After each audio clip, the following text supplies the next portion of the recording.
Hi guys, good morning.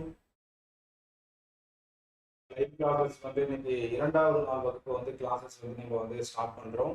என்னுடைய voice வந்து உங்களுக்கு ஆடியோபிளா இருக்கா அப்படின்னு சொல்லிட்டு செக் பண்ணுங்க. என்னுடைய வாய்ஸ் கிளியரா கேட்குதான்னு செக் பண்ணிட்டு கொஞ்சம் ரிப்ளை பண்ணீங்க அப்படின்னா கிளாஸஸ் வந்து நம்ம வந்து ஸ்டார்ட் பண்ணிடலாம்.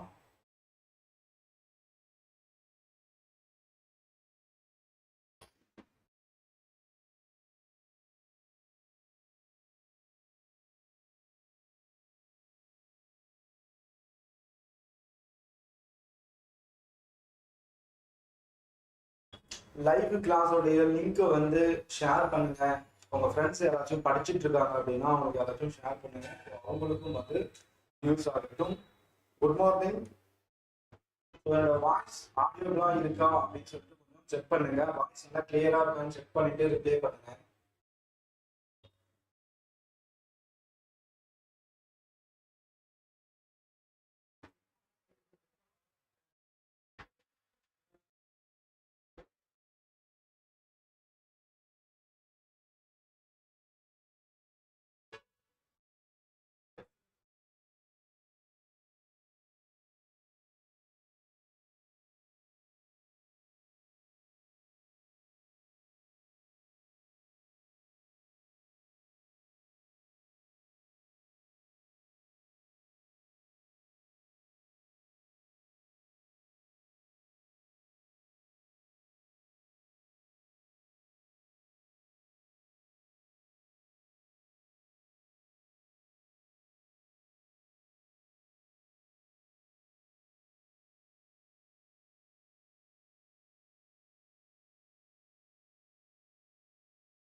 வாய்ஸ் கிளியரா இருக்கா பாருங்க.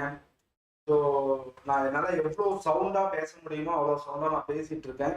வாய்ஸ் மட்டும் கிளியரா இருக்குன்னு செக் பண்ணிட்டீங்க அப்படின்னா கிளாஸஸை வந்து ஸ்டார்ட் பண்ணிடலாம். ஸோ நம்ம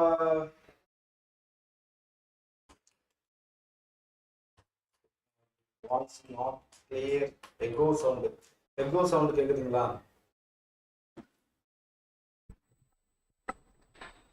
இப்போ சவுண்டு கிளியராக இருக்கான்னு செக் பண்ணுங்கள். இப்போ நான் கையில் மைக்கே எடுத்துட்டேன், ஆனால் இதை வச்சுக்கிட்டு என்னால் பேச முடியுமான்னு தெரியல. இப்போ சவுண்டு கிளியராக இருக்கான்னு பாருங்கள்.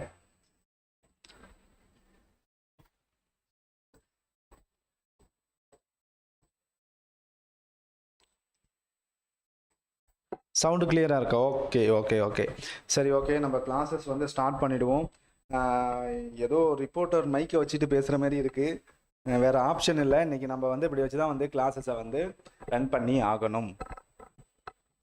ஓகே சரிங்களா? சரி, லாஸ்ட் கிளாஸில் வந்து நம்ம இந்த குரூப் 2 எக்ஸாம்ஸ் வந்து எப்படி வந்து கிளியர் பண்ணணும், ஈஸியான வழி, எளிமையான வழி எது அப்படின்னதான் நம்ம வந்து இன்ஃபார்ம் வந்து பண்ணியிருந்தோம். அதையும் வந்து நிறைய பேர் ஃபாலோ பண்ணி லைக்கும் வந்து கொடுத்துருந்தீங்க. ஸோ இன்றைக்கி வந்து 2வது நாள் கிளாஸஸில் வந்து நம்ம பார்க்க போகிறது என்ன அப்படின்னா யூனிட் 8 கிளாஸ். யூனிட் 8. இந்த யூனிட் 8 கிளாஸில் வந்து பார்த்திங்க அப்படின்னா நம்ம என்ன சப்ஜெக்ட், நம்ம நேற்று ஜிஎஸ் பார்த்துருந்தோம். ஜிஎஸ்ல கிட்டத்தட்ட எத்தனை 9 பாடங்கள் இருக்குன்னு சொல்லியிருந்தோம். 9 பாடங்கள் இருக்குன்னு சொல்லியிருந்தோம். இதுல நம்ம அதிகமான கொஷின்ஸ் வரக்கூடிய ஏரியா வந்து எதுன்னு அப்படின்னு பார்த்தீங்க அப்படின்னா நமக்கு யூனிட் 8 தான். யூனிட் 8. இந்த யூனிட் 8னா என்ன சார் அப்படின்னா தமிழ் சமுதாய வரலாறு. தமிழ் சமுதாய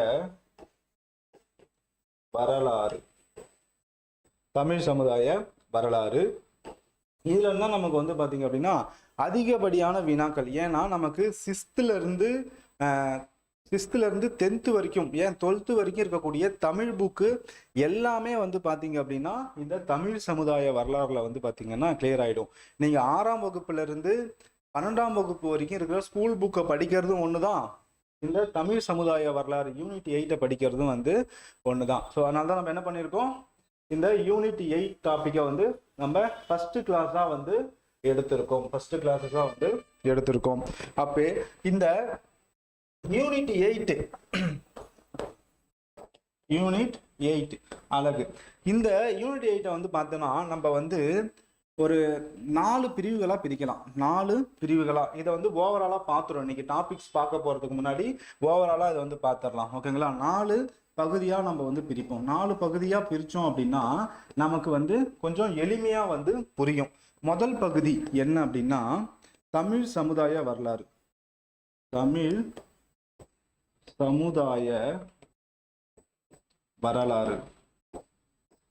சமுதாய வரலாறு மற்றும் அது தொடர்பான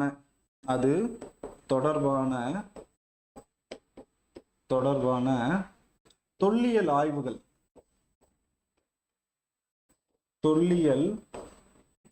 ஆய்வுகள். தமிழ் சமுதாய வரலாறு, அது தொடர்பான தொல்லியல் ஆய்வுகள். ஓகேங்களா? இது வந்து முதல் பகுதி. இது என்னது? முதல் பகுதியாக வந்து வச்சுக்கோங்க.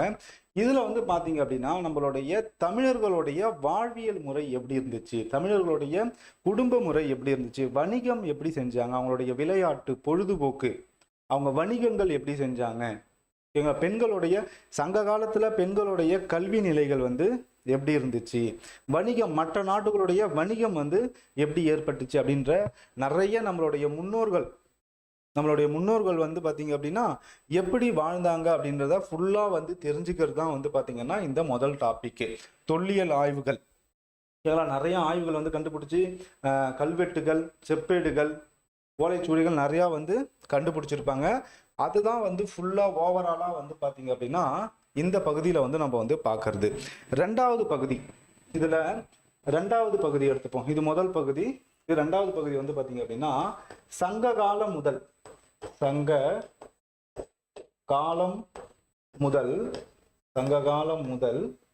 இக்காலம்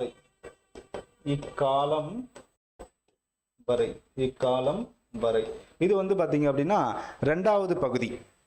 இதுதான் நமக்கு ரொம்ப ரொம்ப ரொம்ப ரொம்ப ரொம்ப இம்பார்ட்டன்ட்.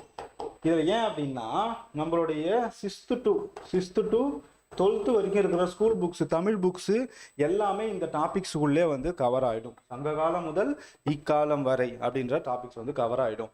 மூணாவது டாபிக்ஸ், 4 பகுதியாக பிரிக்கணும்னு சொன்ன மூணாவது டாபிக்ஸ் என்ன அப்படின்னா திருக்குறள். இந்த திருக்குறளில் வந்து பார்த்தீங்கன்னா நமக்கு யூனிட் 8ல் தனியாக ஒரு இம்பார்ட்டன்ட் வந்து கொடுத்துருப்பாங்க. ஏன்னா நமக்கு இப்போ ஒரு குரூப் 1 எக்ஸாம் எடுத்துக்கோங்க, குரூப் 2 எக்ஸாம் எடுத்துக்கோங்க, பார்த்தீங்க அப்படின்னா திருக்குறளுடைய அந்த கொஷின் ஏரியா வந்து பார்த்தீங்க அப்படின்னா அதிகமாக இருக்கும். 4லேருந்து ஒரு 5 கொஷின்ஸ் வரைக்குமே நமக்கு திருக்குறளில் வந்து கேட்டிருப்பாங்க. அதனால் திருக்குறளுக்கு தனியாக இம்பார்ட்டன்ட் கொடுத்து வந்து படிக்கணும். அடுத்தது 4வது டாபிக். இந்த 4வது தலைப்புன்னு வச்சுக்கோங்களேன், தலைப்பு. அப்போ 4 பகுதிகள். முதல் பகுதி என்னது? தமிழ் சமுதாய வரலாறு, அது தொடர்பான தொல்லியல் ஆய்வுகள். அதுல என்னெல்லாம் பார்க்கணும்னு சொல்லியிருந்தேன். தமிழர்களுடைய வாழ்வியல் முறை எப்படி இருந்துச்சு, அவங்களுடைய வணிகம் எப்படி இருந்துச்சு, அவங்களுடைய கல்வி எப்படி இருந்துச்சு, உணவு வழக்கங்கள் எப்படி இருந்துச்சு அப்படின்னு சொல்றதுதான் இந்த பகுதி. அப்ப ரெண்டாவது பகுதி வந்து பார்த்தீங்கன்னா சங்க காலம் முதல் இக்காலம் வரை 6th to நமக்கு 10th வரைக்கும் இருக்கிற ஸ்கூல் புக்கு ஃபுல்லாக வந்து கவர் ஆகும். அடுத்தது மூணாவது பகுதி வந்து பார்த்தீங்கன்னா திருக்குறள். நமக்கு திருக்குறளில் நிறைய பகுதிகள் வந்து நமக்கு கொடுத்துருப்பாங்க. அந்த பகுதிகள் வந்து இதில் மூணாவது பகுதியில் கவர் ஆகும். 4வது தலைப்பு வந்து பார்த்தீங்க அப்படின்னா இதில் நிறைய சப்டாபிக்ஸ் இருக்கு. சப்டாபிக்ஸ் வந்து நிறையா வந்து இருக்கும். இப்போ உதாரணமாக சொல்லணும் பார்த்தீங்கன்னா ஆங்கிலேயர்களுக்கு எதிரான தொடக்க கால கிளர்ச்சி. அப்போ இதில் வந்து யார் யாருன்னா பாளையக்காரர்கள், தென்னிந்திய புரட்சி, வேலூர் கழகம், இதெல்லாம் வந்து பார்த்தீங்க அப்படின்னா இதில் வந்தோம். அதை தாண்டி பார்த்தீங்க அப்படின்னா விடுதலை போராட்டத்தில் தமிழகத்துடைய பங்கு, இதில் வந்து சுதேசி இயக்கங்கள், சட்ட மறுப்பு இயக்கங்கள், அரசுக்கு எதிரான நடைமுறைகள், அந்த டாபிக்ஸ் வரும். அதுக்கப்புறம் விடுதலை போராட்டத்தில் பெண்களுடைய பங்கு, அந்த டாபிக்ஸ் இந்த தலைப்பு கீழே வந்து வரும். அது மட்டும் இல்லாமல் சுயமரியாதை சுயமரியாதை இயக்கங்களை பற்றி நம்ம வந்து படிக்கிற போல வந்து இருக்கும். அது மட்டும் இல்லாமல் நமக்கு நீதி கட்சியை பற்றியும் இந்த தலைப்பில் வந்து படிக்கிற மாரி வந்து இருக்கும். அதுவும் இல்லாமல் திராவிட இயக்கங்கள் இப்போ ஏடிஎம்கே, டிஎம்கே இந்த அரசியல் கட்சிகள்லாம் எப்படி தோன்றுச்சு, அதற்கான வரலாறு என்ன அப்படின்றது இந்த தலைப்பு கீழே வந்து பார்ப்போம். அதுக்கப்புறம் வந்து நமக்கு 19ஆம் மற்றும் 20ஆம் நூற்றாண்டில் விடுதலைக்கு எதிரான அரசியல் கட்சிகள் வந்து உருவான வரலாறு. நம்ம இது எல்லாமே தமிழ்நாட்டை சார்ந்து பார்க்க போறோம். இது எல்லாமே என்னது, தமிழ்நாட்டை வந்து சார்ந்து வந்து பார்க்க போறோம். அப்போ யூனிட் 8 நம்ம பிரிச்சோம் அப்படின்னா 4 பகுதிகளை தான் வந்து பிரிக்கணும். ஒன்று தமிழ் சமுதாய வரலாறு, அது தொடர்பான தொல்லியல் ஆய்வுகள் ஒன்னாச்சா. ரெண்டாவது வந்து பார்த்தீங்கன்னா சங்க காலம் முதல் இக்காலம் வரையிலான அந்த டாபிக்ஸ். மூணாவது வந்து திருக்குறள். நாலாவது வந்து இந்த தலைப்புகள். ஓகேங்களா. இன்னைக்கு வந்து நம்மளுடைய கிளாஸ்ல என்ன டாபிக்ஸ் நம்ம பார்க்க போறோம், யூனிட் 8ல இந்த 4 தலைப்புல ஏதாச்சும் ஒரு தலைப்பு எடுத்து நடத்தணும் இல்லையா. அதனால நம்ம யூனிட் 8ல நம்ம எடுக்கக்கூடியது என்ன அப்படின்னா சங்க காலம் முதல் இக்காலம் வரையிலான வரலாறு. இதை வந்து நம்ம வந்து கொஞ்சம் டீட்டெயிலாகவே வந்து நம்ம வந்து பார்க்கணும். இது என்னது, கொஞ்சம் டீட்டெயிலாகவே வந்து பார்க்கணும். நான் மைக்கில் பேசுறதுனால, ஏன்னா ஆடியோ வந்து நிறைய பேர் கிளியராக இல்லைன்னு சொல்கிறாங்க, அதனால நான் மைக்கை ஒரு கையில் வச்சுட்டு பேசுகிறேன். இது யாருக்காச்சும் டிஸ்டர்பன்ஸாக இருந்துச்சு அப்படின்னா ஐ ரியலி சாரி.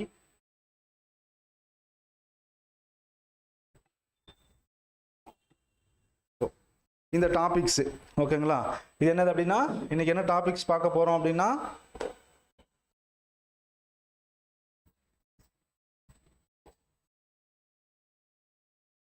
இந்த டாபிக்ஸ் என்ன பார்க்க போறோம் அப்படின்னா சங்க காலம் முதல் இக்காலம் வரையிலான தமிழ் இலக்கிய வரலாறு. நான் வந்து ஆல்ரெடி சொல்லியிருந்தேன், இருக்கிறதுலே ஒரு யூனிட் 8ல முக்கியமான பகுதி. யூனிட் 8 நம்ம 4 பகுதிகளாக வந்து பிரிக்கிறோம். அதுல ஒரு பகுதி தான் சங்க காலம் முதல் இக்காலம் வரையிலான இலக்கிய வரலாறு. சரி, இதுல என்ன இருக்கு அப்படின்னு சொல்லிட்டு ஓவராலா பார்த்துடலாமா. பாருங்க, இது ரொம்ப முக்கியம். இந்த மேப் வந்து பாத்தீங்க அப்படின்னா ரொம்ப முக்கியம். கொஞ்சம் நான் சுருக்கி வச்சுக்கிறேன். இப்போ உங்களுக்கு நல்லா கிளியரா இருக்கா, உங்களுக்கு பேஜ் கிளியரா தெரியுதா அப்படின்னு வந்து பார்த்துக்கோங்க. ஓகேங்களா. இப்போ சங்க காலம் முதல் இக்காலம் வரையிலான வரலாறுல வந்து பாத்தீங்க அப்படின்னா நம்ம இதை வந்து 7 பகுதிகளாக வந்து பிரிக்கிறோம். எத்தனை? 7 பகுதிகளாக நம்ம பிரிக்கிறோம். 7 பகுதிகளாக நம்ம வந்து பிரிக்கிறோம். முதல்ல வந்து பாருங்க சங்க காலம், ரெண்டாவது சங்கம் அருவிய காலம், மூணாவது பக்தி இலக்கிய காலம், அடுத்தது காப்பியங்கள் காலம், சிற்றிலக்கிய காலம், ஐரோப்பியர் காலம், அப்புறம் தற்காலம் மற்றும் மறுமலர்ச்சி காலம். இந்த காலகட்டத்தை நம்ம வந்து வரிசையா வந்து நம்ம வந்து பார்க்கணும். சரி, இந்த சங்க காலம்னா என்ன? இந்த சங்க காலத்துல வந்து பாத்தீங்க அப்படின்னா நம்ம இதுல வந்து 18 நூல்களை வந்து நம்ம வந்து பார்க்கணும். இந்த சங்க காலத்துல எத்தனை பார்க்கணும்? 18 நூல்கள் வந்து இருக்கு. 8 தொகையும் 10 பாட்டும், 8 தொகைகளும் 10 பாட்டும், இதெல்லாம் நீங்க வந்து கேள்விப்பட்டிருப்பீங்க. அதை தாண்டி தான் இன்னைக்கு வகுப்பு வந்து ரன் ஆக போகுது. அடுத்தது வந்து பாத்தீங்கன்னா சங்கம் அருவிய காலம். இந்த சங்கம் அருவிய காலம் வந்து பாத்தீங்க அப்படின்னா இருண்ட காலம் சொல்லுவாங்க, களப்பிரர்களுடைய காலம் அப்படின்னு வந்து சொல்லுவாங்க. இதுல வந்து பாத்தீங்க அப்படின்னா 18 நூல்களை வந்து நம்ம வந்து பார்க்கணும். ஓகேங்களா. இப்போ சங்கம் அருவிய காலத்துல என்ன சொல்றோம்? 18 நூல்கள். என்ன சொல்லுவோம்? 11 மேற்கணக்கு நூல்கள். 11 மேற்கணக்கு நூல்கள், 18 நூல்களை வந்து இதுல வந்து படிக்கணும். ரெண்டாவது சங்கம் அருவிய காலம், இதுல ஒரு 18 நூல்களை வந்து படிக்கணும். ஓகேங்களா. அது நான் அப்படியே கண்டினியூவா நான் வந்து உங்களுக்கு வந்து சொல்றேன். இப்போ அடுத்தது வந்து பாத்தீங்க அப்படின்னா பக்தி இலக்கிய காலம். இந்த பக்தி இலக்கிய காலம் வந்து பாத்தீங்க அப்படின்னா உங்களுக்கு பல்லவர்களுடைய காலம். பக்தி இலக்கிய காலம் என்னன்னது? பல்லவர்களுடைய காலம். அடுத்தது காப்பியங்கள் காலம். காப்பியங்கள் காலம் வந்து பாத்தீங்க அப்படின்னா சோழர்கள். இப்போ நம்ம பக்தி இலக்கியத்துல வந்து பாத்தீங்க அப்படின்னா சிவனை பின்பற்றக்கூடிய சைவர்கள், அடுத்தது பெருமாளை பின்பற்றக்கூடிய வைணவர்கள். இப்போ நம்ம சிவனை பின்பற்றக்கூடிய 12 அதாவது 12 திருமுறைகளை பாடிய திருஞான சம்பந்தர், திருநாவுக்கரசர், மாணிக்கவாசகர், சுந்தரர், திருமூலர், இவங்கெல்லாம் வந்து பார்த்தீங்கன்னா பக்தி இலக்கியத்தில் வந்து நம்ம வந்து பார்க்க வேண்டியது இருக்கும். அடுத்தது காப்பியங்கள்ல வந்து பார்த்தீங்கன்னா நம்ம 50 காப்பியங்கள், 5 காப்பியங்கள் அப்படின்னு வந்து பார்த்துருப்போம். இதில் 50 காப்பியங்கள் சிலப்பதிகாரம், மணிமேகலை, சீவக சிந்தாமணி, வளையாபதி, குண்டலகேசி, இதெல்லாம் கேட்கலாம். இதெல்லாம் வந்து இந்த காலகட்டத்தில் வந்து பார்ப்போம். இது வந்து சோழர்களுடைய காலகட்டத்தை வந்து சார்ந்தது. அடுத்தது வந்து பாத்தீங்க அப்படின்னா சிற்றிலக்கிய காலம். இந்த சிற்றிலக்கிய காலம் வந்து பாத்தீங்கன்னா பிற்கால பாண்டியர்கள் இல்ல நாயக்கியர்களுடைய காலகட்டமா வந்து நம்ம வந்து பிரிக்கிறோம். பிற்கால பாண்டியர்கள் அல்லது நாயக்கியர்கள் காலகட்டமா வந்து பிரிக்கிறோம். இந்த சிற்றிலக்கியங்கள் வந்து பாத்தீங்கன்னா நமக்கு வந்து 96 வகைகள் வந்து சொல்லுவாங்க. இப்போ வந்து நமக்கு சிற்றிலக்கியம் சொல்லலாம் நம்ம திருக்குற்றால குறவஞ்சி, கலிங்கத்து பரணி, தமிழ் வீடு தூது, பல்லு, அந்தாதி, ஓகேங்களா? இதெல்லாம் வந்து பார்த்தீங்கன்னா நம்ம சிற்று இலக்கியத்தில் வந்து பார்ப்போம். சார் அப்போ 96 இருக்கு, 96 வகை சிற்று இலக்கியம் இருக்கு, அப்போ 96ஐயும் பார்க்கணுமா அப்படின்னா அப்படி கிடையாது. அதில் இருக்கக்கூடிய இம்பார்ட்டன்ஸான ஒரு சிற்று இலக்கியங்கள் மட்டும் ஒரு 10 மட்டும் பார்த்தாலே வந்து போதும். அடுத்து வந்து பார்த்தீங்க அப்படின்னா ஐரோப்பியருடைய காலம். ஐரோப்பியர் காலம் நமக்கு இங்கே தான் வந்து என்ன இருக்கும், மாடர்ன் இந்தியா ஸ்டார்ட் ஆகும். ஹிஸ்ட்ரியில் படிப்போமா, 1600 நவீன கால வரலாறு வந்து நமக்கு வந்து ஸ்டார்ட் ஆகும் இல்லையா?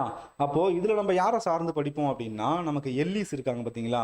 எல்லிஸ் தமிழை பற்றி ஆய்வு செய்தவர், வீரமா முனிவர்கள், அப்புறம் கால்டுவெல்லு, எல்லிஸு. ஸோ இவங்கள பற்றி தான் படிக்கிறது தான் இந்த ஐரோப்பியருடைய காலகட்டம். அடுத்து வந்து பார்த்தீங்க அப்படின்னா தற்காலம். தற்காலம் அப்படின்னா கிட்டத்தட்ட நமக்கு பாரதியாரில் ஸ்டார்ட் பண்ணி இப்போ லாஸ்ட்டாக இறந்த கலைஞர் வரைக்கும் இருக்கிற தலைவர்களை ஃபுல்லாக வந்து பார்க்கணும். பாரதியார், பாரதிதாசன், தேசிய கவிமணி விநாயகம் பிள்ளை, நாமக்கல் கவிஞர்கள், சுரதா, திருவிக்கா, லாஸ்ட்டாக இறந்த கீரா. ஸோ இவங்க எல்லாருமே வந்து பார்த்தீங்க அப்படின்னா இந்த காலகட்டத்தில் வந்து சொல்லுவாங்க. அப்போது இதில் இருக்கிற டாபிக்ஸை தான் நமக்கு 6th to 12th வரைக்கும் இருக்கிற நம்ம தமிழ் புக்கில் ஃபுல்லாக வந்து பார்த்தீங்கன்னா பிரித்து போட்டிருப்பாங்க.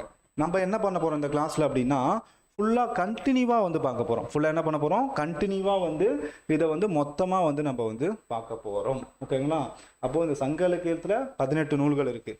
அதை நமக்கு ஸ்கூல் புக்கில் என்ன பண்ணிருப்பாங்க, அங்கங்கேயும் தனித்தனியாக பிரித்து வந்து போட்டிருப்பாங்க. இங்கே வந்து நம்ம வந்து யூனிட் 8ல் மொத்தமாக வந்து பார்க்க போகிறோம். அப்போ இங்கே பார்க்குறவங்க நீங்கள் ஸ்கூல் புக்கில் படிக்கிறப்ப ரொம்ப ஈஸியாகவும் இருக்கும். ஸ்கூல் புக்கில் இல்லாத சில விஷயங்களையும் இதில் வந்து நம்ம வந்து ஆட் பண்ணியிருப்போம். ஓகேங்களா? அப்போது இந்த சங்ககாலம் முதல்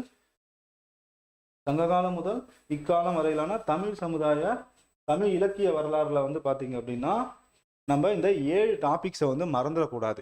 7 டாபிக்ஸ் என்னது, சங்ககாலம் அதோடைய ஆண்டு என்னது, நமக்கு பொது ஆண்டுக்கு முன்னு. இதுக்கு முன்னாடி வந்து நம்ம என்ன சொல்லுவோம், கிபின்னு சொல்லுவோம். கிபி அப்படின்னு சொல்லுவோம். கிறிஸ்துவர் பிறப்பதற்கு முன்பு, கிறிஸ்துவர் பிறந்ததுக்கு பின்பு அப்படின்னு சொல்லிட்டு நம்ம என்ன சொல்லுவோம், கிபின்னு சொல்லுவோம். அதுதான் இப்போ என்ன பண்ணிட்டாங்க நியூ புக்கில், பொது ஆண்டு முன் பொது ஆண்டு பின். பாருங்க, இது சங்ககாலம் காலகட்டம் வந்து பார்த்தீங்க அப்படின்னா பொது ஆண்டு முன் 500லேருந்து 100 வரைக்கும் ஈஸியாக ஞாபகம் வச்சுக்கலாம். ஏன்னா ரொம்ப நமக்கு வந்து சுற்றி வளைச்சலாம் வந்து இருக்காது. பொது ஆண்டு முன் 500லேருந்து பொது ஆண்டு 100 வரைக்கும் என்னது சங்க காலகட்டம் வந்து இருக்குது. அடுத்தது சங்கம் அருவிய காலம், களப்பிரர்களுடைய காலம். இது பொது ஆண்டு 100லேருந்து 500 வரைக்கும். அடுத்தது பக்தி இலக்கிய காலம், பல்லவர்களுடைய காலம். இது பொது ஆண்டு 500லேருந்து 800 வரைக்கும் இருக்குது. அடுத்தது காப்பியங்கள் காலம், பொது ஆண்டு 800லேருந்து 1200 வரைக்கும் இருக்கு. அடுத்தது பொது ஆண்டு, அதாவது சிற்றிலக்கிய காலகட்டம் என்னது 1200லேருந்து 1600 வரைக்கும் வந்து நமக்கு வந்து இருக்குது. அடுத்தது ஐரோப்பியர் காலம் 1600லேருந்து 1947. இப்போ இந்த ஆர்டர் அப்படியே நீங்கள் கொஞ்சம் நல்லா யோசிச்சு பாருங்க. இங்கே பாருங்க, தற்காலம் தலைவர்களுடைய காலம் பாருங்க 1947 நம்ம சுதந்திரம் கிடைச்சதுலேயே, அதுலேருந்து இப்போ இருக்க கரண்ட்ல இருக்கக்கூடிய 2004 வரைக்கும் எந்தெந்த தலைவர்கள் அவங்களுடைய நூல்கள் எல்லாமே கொடுத்துருக்கோம் அது வரைக்குமே நம்ம வந்து பார்க்கணும். எங்க கிட்டத்தட்ட நம்ம சங்க இலக்கியத்தில் நம்ம ஸ்டார்ட் பண்ணி இப்போ 2024 வரைக்கும் என்னென்ன நிகழ்வுகள் நடந்திருக்கோ அதை எல்லாத்தையுமே வந்து நம்ம வந்து பார்க்கலாம். ஓகேங்களா? இப்போ இதில் நம்ம என்ன டாபிக்ஸ் எடுத்து நீங்கள் நடத்த போகிறோம், சார் இது எல்லாத்தையும் நடத்தணும் அப்படின்னா நமக்கு அவ்வளோ காலகட்டங்கள் வந்து பத்தாது. அப்போது இதில் நம்ம வந்து என்ன நடத்த போகிறோம், இன்றைக்கி ஃபர்ஸ்ட் டாபிக் என்ன நடத்த போகிறோம் அப்படின்னா சங்ககாலம்னா என்ன, ஓகேங்களா? சங்ககாலம்னா என்ன, சங்க காலத்தில் என்னென்ன தகவல்கள்லாம் இருக்குது அப்படின்றத ஸ்டெப் பை ஸ்டெப்பாக வந்து நம்ம வந்து பார்க்கலாம்.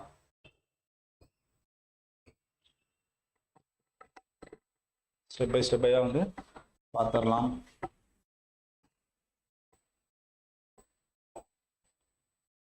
ஃபஸ்ட்டு பாருங்க சங்க காலம். ஓகே, இந்த ஃபர்ஸ்ட் இதை பற்றி வந்து நம்ம வந்து பேசிட்டு போவோம்.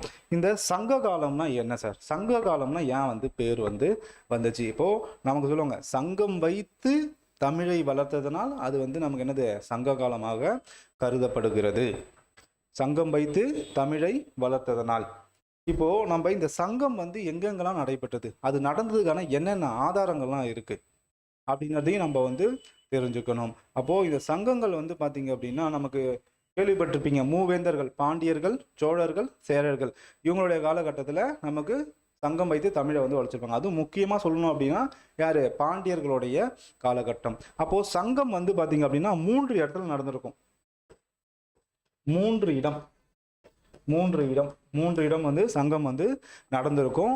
அந்த சங்கம் நடந்த பகுதிகளில் தான் கிடைத்த நூல்களை வச்சு தான் நமக்கு சங்க இலக்கியங்கள் வந்து இயற்றியிருப்பாங்க. ஈஸியாக வந்து ஞாபகம் வச்சுக்கலாம். அப்போது இந்த சங்க இலக்கியம், இந்த முதற் சங்கம் வந்து எங்கே நடந்துச்சு, 3 இடத்துல வந்து இந்த சங்கங்கள் வந்து நடந்திருக்கும். அதில் முதல் இடம் எது அப்படின்னு வந்து பாருங்க. முதல் இடம் வந்து பார்த்தீங்க அப்படின்னா தென்மதுரை. இதெல்லாம் ஸ்கூல் புக்லேயே உங்களுக்கு பேசிக்ஸாக கொடுத்துருப்பாங்க. முதற் சங்கம் நடைபெற்றது வந்து பார்த்தீங்க அப்படின்னா தென்மதுரையில் வந்து உங்களுக்கு வந்து நடந்திருக்கும். அப்போ இந்த தென்மதுரை எங்கே சார் இருக்கு பாருங்க, கீழே கொடுத்துருவாங்க பாருங்க. இன்றுள்ள கன்னியாகுமரிக்கு தெற்கே ஒரு காலத்தில் பாண்டிய நாடு விரிவடைந்திருந்தது. அந்த நாட்டின் தலைநகர் மதுரை. இந்த இதை தான் வந்து பார்த்தீங்க அப்படின்னா களவியல் உரையில வந்து பார்த்தீங்கன்னா இறையனார் அவர்கள் வந்து கொடுத்துருப்பாரு. இந்த இடத்த தான் வந்து கொடுத்துருப்பாரு. அப்போ நம்ம நாட்டோடைய தென்பகுதி, நீங்கள் குமரிக்கண்டம்லாம் கேள்விப்பட்டிருப்பீங்க. பாருங்களா, குமரிக்கண்டம்லாம் வந்து கேள்விப்பட்டிருப்பீங்க. இப்போ நம்மளுடைய மேப் வந்து இப்படிதான் இருக்கும் இல்லையா? ஸோ இதெல்லாம் வந்து தமிழ்நாடு வந்து இருக்கும். இங்கே வந்து பார்த்தீங்கன்னா கன்னியாகுமரி இருக்கும். இங்கே என்ன இருக்கும், ஸ்ரீலங்கா வந்து இருக்கும். அப்போது இந்த பகுதியில் தான் வந்து பார்த்தீங்க அப்படின்னா நமக்கு என்ன இருக்கும், குமரிக்கண்டம். கிட்டத்தட்ட இந்த இடத்துல இருக்கக்கூடிய ஆஸ்திரேலியாவை இணைக்கக்கூடிய ஒரு பகுதியாக வந்து இருக்கும். இந்த கதை இதெல்லாம் வந்து நீங்கள் வரலாறாக வந்து படிச்சிருப்பீங்க. அப்போது இங்கே என்ன சொல்கிறாங்க, முதற் சங்கம் எங்கே நடந்துச்சு நமக்கு தெரியும். இப்போ உங்களுக்கு எக்ஸாம் பாயிண்ட் ஆஃப்ல ஒரு கொஷின் கேட்குறாங்கன்னு வச்சுக்கோங்களேன். இப்போ தமிழ்நாட்டோடைய மேப் வந்து உங்களுக்கு வந்து தெரியணும். நமக்கு மூவேந்தர்கள் இருக்காங்க, சேரர், சோழர், பாண்டியர்கள் வந்து இருக்கிறாங்க. அவங்க எந்தெந்த பகுதியெல்லாம் ஆட்சி பண்ணாங்க அப்படின்னு சொல்லிட்டு அந்த மேப் உங்களுக்கு மைண்டில் இருந்தாலே உங்களுக்கு நிறைய கொஷினுக்கு, அதாவது இந்த சங்க இலக்கியங்கள் சார்ந்த பாண்டியரை பற்றியோ சோழர்களை பற்றியோ சேரர்களை பற்றியோ கொஷின் கேட்குறாங்க அப்படின்னா அந்த மேப் உங்களுக்கு தெரிஞ்சாலே என்ன ஆகும், உங்களுக்கு நல்லாவே வந்து புரிஞ்சிடும். ஓகேங்களா? இங்கே பாருங்க, இந்த பகுதி கேரளாவுடைய தெற்கு, கேரளா பகுதி, நம்ம கேரளாவுக்கும் தமிழ்நாட்டுக்கும் பார்டர், அந்த மேற்கு பகுதி, மேற்கு தொடர்ச்சி மலைகள் இருக்கு இல்லையா, கரூர் பகுதியெலாம் வந்து பார்த்தீங்க அப்படின்னா நமக்கு வந்து சேரர்களுடைய பகுதி, சேரருடைய பகுதி. ஓகேங்களா? சேரர் பகுதி. அடுத்து வந்து பார்த்தீங்கன்னா இந்த மத்திய பகுதி, அதாவது இந்த திருநெல்வேலி, ஓகேங்களா, திருநெல்வேலி, மதுரை, இதெல்லாம் வந்து என்னது, பாண்டியர்கள் ஆட்சி செய்த பகுதி. அடுத்தது இதே இந்த பக்கம் கிழக்கு, அந்த சோழமண்டல கடற்கரைகள்னு சொல்லுவாங்க. இந்த கிழக்கு பகுதி வந்து பார்த்தீங்க அப்படின்னா காவேரி பூம்பட்டினம், நாகப்பட்டினம், ஓகேங்களா, பூம்புகார், இதெல்லாம் வந்து பார்த்தீங்க அப்படின்னா சோழர்கள் ஆட்சி செய்த பகுதி. அப்படியே ஒரு பக்கம் மேலே போனீங்க அப்படின்னா இங்கே வந்து பார்த்தீங்க அப்படின்னா உங்களுக்கு வடக்க யாரு, பல்லவர்கள். யாரு, பல்லவர்கள். இந்த காஞ்சிபுரம், மகாபலிபுரம், சென்னையிலேருந்து உங்களுக்கு ஈசிஆரில் போனீங்கன்னா தெரியும். இதெல்லாம் வந்து யார், இது நமக்கு பல்லவர்களுடைய இவங்க தான் வந்து பார்த்தீங்கன்னா நம்ம தமிழ்நாட்டை வந்து அதிகமாக வந்து ஆட்சி பண்ணிருப்பாங்க. ஓகேங்களா?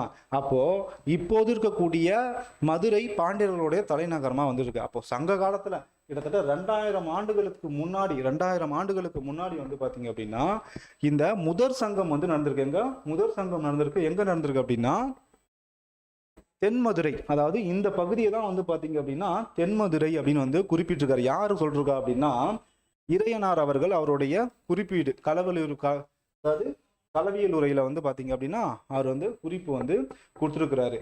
அப்போ கொஷின்ஸ் வந்து உங்களுக்கு வந்து கேட்பாங்க. கொஷின்ஸ் வந்து என்ன கேட்பாங்க, முதற் சங்கம் வந்து எங்கு வந்து நடைபெற்றது அப்படின்னா தென்மதுரையில வந்து பார்த்தீங்க அப்படின்னா முதற் சங்கம் வந்து நடைபெற்றது. யார் சொல்லியிருக்கா, இறையனார் அவர்கள் களவியல் உரையில வந்து சொல்லியிருக்கிறாரு. அடுத்தது வந்து பார்த்தீங்கன்னா இடைச்சங்கம். ஓகேங்களா? முதல் சங்கம் பார்த்துட்டோம், தென்மதுரை, கிட்டத்தட்ட அந்த குமரிக்கண்டத்துக்கிட்ட வந்து நடந்திருக்கு அப்படின்னு சொல்றாங்க. அப்போ இடைச்சங்கம் வந்து எங்க நடந்திருக்கு பாருங்க. இடைச்சங்கம் வந்து பார்த்தீங்க அப்படின்னா கபாடாபுரம். இடைச்சங்கம் எங்க நடந்திருக்கு, கபாடாபுரத்தில் வந்து நடந்திருக்கு. இது பாருங்க, தென்மதுரையின் அழிவுக்கு பின்னர் கபாடாபுரம் அக்கால பாண்டிய நாட்டின் தலைநகரமாக இருந்துச்சு. நம்ம மேப் பார்த்தோம் இல்லையா? ஸோ மேப்பு இங்கே நமக்கு ஸ்ரீலங்கா இருந்துச்சு, இந்த பக்கம் குமரிக்கண்டம் இருந்துச்சு, இந்த பக்கத்தில் தென்மதுரையில் நமக்கு வந்து பார்த்தீங்க அப்படின்னா பாண்டியர்களுடைய முதற் சங்கம் வந்து நம்மளுடைய தமிழ் புலவர்கள் எல்லாமே ஒன்று கூடி சங்கம் நடித்து நம்மளுடைய நூல்களை எல்லாத்தையுமே வந்து பார்த்தீங்க அப்படின்னா எழுதி வந்து வச்சுருந்தாங்க. இது வந்து பார்த்தீங்க அப்படின்னா அழிஞ்சிடுச்சு அப்படின்னு வந்து சொல்கிறாங்க. இப்போ உதாரணமாக வந்து பார்த்தீங்கன்னா வச்சுங்களேன், நிறைய வரலாற்று ஆசிரியர்கள், உதாரணமாக பாலச்சந்திரன் ஐபிஎஸ், ஸோ இவங்களாம் வந்து பார்த்தீங்கன்னா இந்த பாலச்சந்திரன் ஐஏஎஸ் இவங்களாம் வந்து பார்த்தீங்க அப்படின்னா இந்த பகுதிகள் வந்து அவங்க ஆய்வு பண்ணி எல்லாமே வந்து பார்த்தீங்க அப்படின்னா ஒரு நமக்கு வந்து பார்த்தீங்க அப்படின்னா எல்லாமே வந்து ஒரு அறிவிப்பாக தான் இருக்குது. அதுக்கான சான்று வந்து எதுவும் கிடையாது. அதுக்கான சான்று வந்து எல்லாமே எழுத்துப்பூர்வமாக எழுதப்பட்டதாக தான் வந்திருக்கு. ஆனால் அதுக்கான சான்றோ ஓலைச்சூடியோ அதுமாரிலாம் வந்து எல்லாமே கணிச்சிருக்கிறாங்க. இது வந்து முதற் சங்கம் நடைந்த தென்மதுரை வந்து சுனாமி வந்திருக்கலாம், இல்லை அழிந்திருக்கலாம், நிலநடுக்கம் வந்து அழிந்திருக்கலாம், கடல் உள்ள போயிருக்கலாம் அப்படின்னு சொல்லிட்டு கணிப்பு வந்து நமக்கு வந்து சொல்லப்படுது. அப்போது முதல் சங்கம் இந்த இடத்துல அழிஞ்சதுக்கு அப்புறம் வந்து பார்த்தீங்கன்னா இந்த பகுதி கிட்டத்தட்ட கன்னியாகுமரிக்கு கொஞ்சம் கீழே அந்த பகுதியை வந்து பார்த்தீங்க அப்படின்னா கபாடாபுரத்தில் வந்து பார்த்தீங்க அப்படின்னா இரண்டாவது சங்கம் இடைச்சங்கம் வந்து நடந்திருக்கு. இதையும் வந்து யார் சொல்லியிருக்கா அப்படின்னா இறையனார் அவர்கள் களவியல் உரையில வந்து பாத்தீங்கன்னா இடைச்சங்கம் என குறிக்கிறார். தென்மதுரையின் அழிவுக்கு பின்னர் கபாடாபுரம் அக்கால பாண்டிய நாட்டின் தலைநகரமாயிற்று. ஓகேங்களா? அப்ப அடுத்தது மூன்றாவது சங்கம் வந்து பாத்துருங்க. அது என்னது? மூன்றாவது சங்கம் என்ன சொல்லுவோம் நம்ம? கடைச்சங்கம். மூன்றாவது சங்கம்னா என்னது? கடைச்சங்கம். தற்போதைய மதுரை. அப்ப கபாடாபுரமும் வந்து என்னது? அழிவுக்கு பின்னர் கபாடாபுரமும் அழிஞ்சதுக்கு அப்புறம் என்ன பண்றாங்க? தற்போது உள்ள மதுரையில் மூன்றாவது சங்கம் நிறுவப்பட்டது அப்படின்னு சொல்லிட்டு இதனையும் இறையனார் அவர்கள் களவியல் உரையில வந்து பாத்தீங்கன்னா கடைச்சங்கம் என வந்து குறிப்பிடுகிறார். அப்போ நமக்கு முதல் சங்கம் எங்க நடந்திருக்கு? தென்மதுரையில வந்து நடந்திருக்கு. அது அழிவுக்கு பின்னர் நமக்கு இரண்டாவது சங்கம் கபாடாபுரத்துல வந்து நடந்திருக்கு. மூன்றாவது சங்கம் வந்து பாத்தீங்க அப்படின்னா நமக்கு தற்போது இருக்க மதுரையில வந்து நடந்திருக்கு. நீங்க வந்து ஓவராலா வந்து இதெல்லாம் வந்து ஸ்கூல் புக்ல வந்து பார்த்துருப்பீங்க. முதற் சங்கம் தென்மதுரை, இரண்டாம் சங்கம் கபாடாபுரம் அப்படின்னு வந்து படிச்சிருப்பீங்க. ஓகேங்களா? இதுல வந்து உங்களுக்கு இறையனார் அவர் வந்து சொல்லியிருக்கிறார். ஓகேங்களா? அப்ப அவருமே வந்து சொன்னது இன்னும் நமக்கு தமிழ்ல பல நூல்களுக்கு வந்து பாத்தீங்கன்னா விடை தெரியல. அப்ப எப்படி இதெல்லாம் நம்ம வந்து கண்டுபிடிச்சாங்க அப்படின்னா இது நிறைய விஷயங்கள் வந்து நம்மளே வந்து இந்த கதைகளை படிக்கிறப்போ ரொம்ப பூர்ச்சி போக வேண்டியதா வந்து இருக்கு. ஏன்னா இப்ப அந்த காலகட்டத்தில் வந்து பாத்தீங்கன்னா ராமாயணங்கள்லாம் வந்து இயற்றப்பட்டது. அப்ப ராமாயணத்தை இயற்றியதாரு வால்மீகி. அவருடைய நூற்குறிப்புல வந்து பாத்தீங்க அப்படின்னா எழுதியிருக்கிறார். அவருடைய நூற்குறிப்புல வந்து இது மாதிரி தென் பகுதியில வந்து பாத்தீங்க அப்படின்னா அங்க வந்து சங்கங்கள் வந்து நடைபெற்றிருக்கு. இது வந்து அழிவிற்கு வந்து ஏற்பட்டிருக்கு அப்படின்னு வந்து அவருடைய நூற்குறிப்பிலே வந்து கொடுத்துருக்காங்க. அதையும் நம்ம வரலாற்று ஆய்வாளர்கள் என்ன பண்றாங்க அப்படின்னா அதையும் எழுதி அதையும் ரெஃபரன்ஸா வந்து கொடுத்துருக்குறாங்க. ஓகேங்களா? சரி, ஓகே. அடுத்தது நம்ம 3 சங்கம் பார்த்துட்டோம். 3 சங்கங்கள் நம்ம எக்ஸாம் பாயிண்ட் ஆஃப்ல வந்து பார்த்துட்டோம். அடுத்தது வந்து பாத்தீங்க அப்படின்னா இந்த சங்கம் இயங்கியதற்கான சான்று என்ன? சங்கம் இயற்றியதற்கான சான்று. சங்கம் எப்படி இருந்துச்சு? யார் சொன்னா? அது ஏதாச்சும் ஐடி ப்ரூஃப் இருக்கா அப்படின்னு சொல்லிட்டு கேட்பாங்க இல்லையா? ஸோ அதுக்கு வந்து பாத்தீங்க அப்படின்னா 4 பாயிண்ட் வந்து சொல்றாங்க. சங்கம் இயங்கியதற்கு 4 பாயிண்ட் என்ன அப்படின்னா பரம்பரை கதைகள். நம்ம தாத்தா இப்போ உங்க ஊர்ல இப்போ வயசானவங்க யாராச்சும் இருக்காங்க அப்படின்னா அவங்கள்ட்ட கேட்டிங்க அப்படின்னா அவங்களுடைய காலகட்டத்தில் நடந்த விஷயங்களை வந்து நம்மள்ட்ட வந்து ஷேர் பண்ணுவாங்க. அதே மாதிரி பாட்டம் பூட்டம் முப்பாட்டம் வரைக்கும் இருக்கக்கூடிய அவங்க சொல்லக்கூடிய கதைகளை வச்சு நிறைய வரலாற்று ஆய்வாளர்கள் வந்து நிறைய புக்ஸை வந்து எழுதியிருக்காங்க. இது மாதிரி சங்கம் இயங்கி இருக்கு அப்படின்னு சொல்லிட்டு.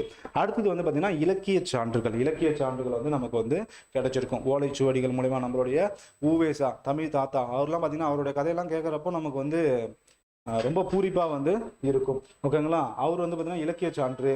அடுத்து வந்து பார்த்தீங்கன்னா உரையாசிரியர்களுடைய கூற்று வந்து பார்த்தீங்க அப்படின்னா கிடைச்சிருக்கும். அடுத்து வந்து பார்த்தீங்கன்னா செப்பேடுனா நம்ம சின்னாமன்னூர் செப்பேடு இதெல்லாம் வந்து பார்த்தீங்கன்னா கிடைச்சிருக்கும். அதுக்கப்புறம் கல்வெட்டு செய்திகள் இதெல்லாம் வச்சு தான் வந்து பார்த்தீங்கன்னா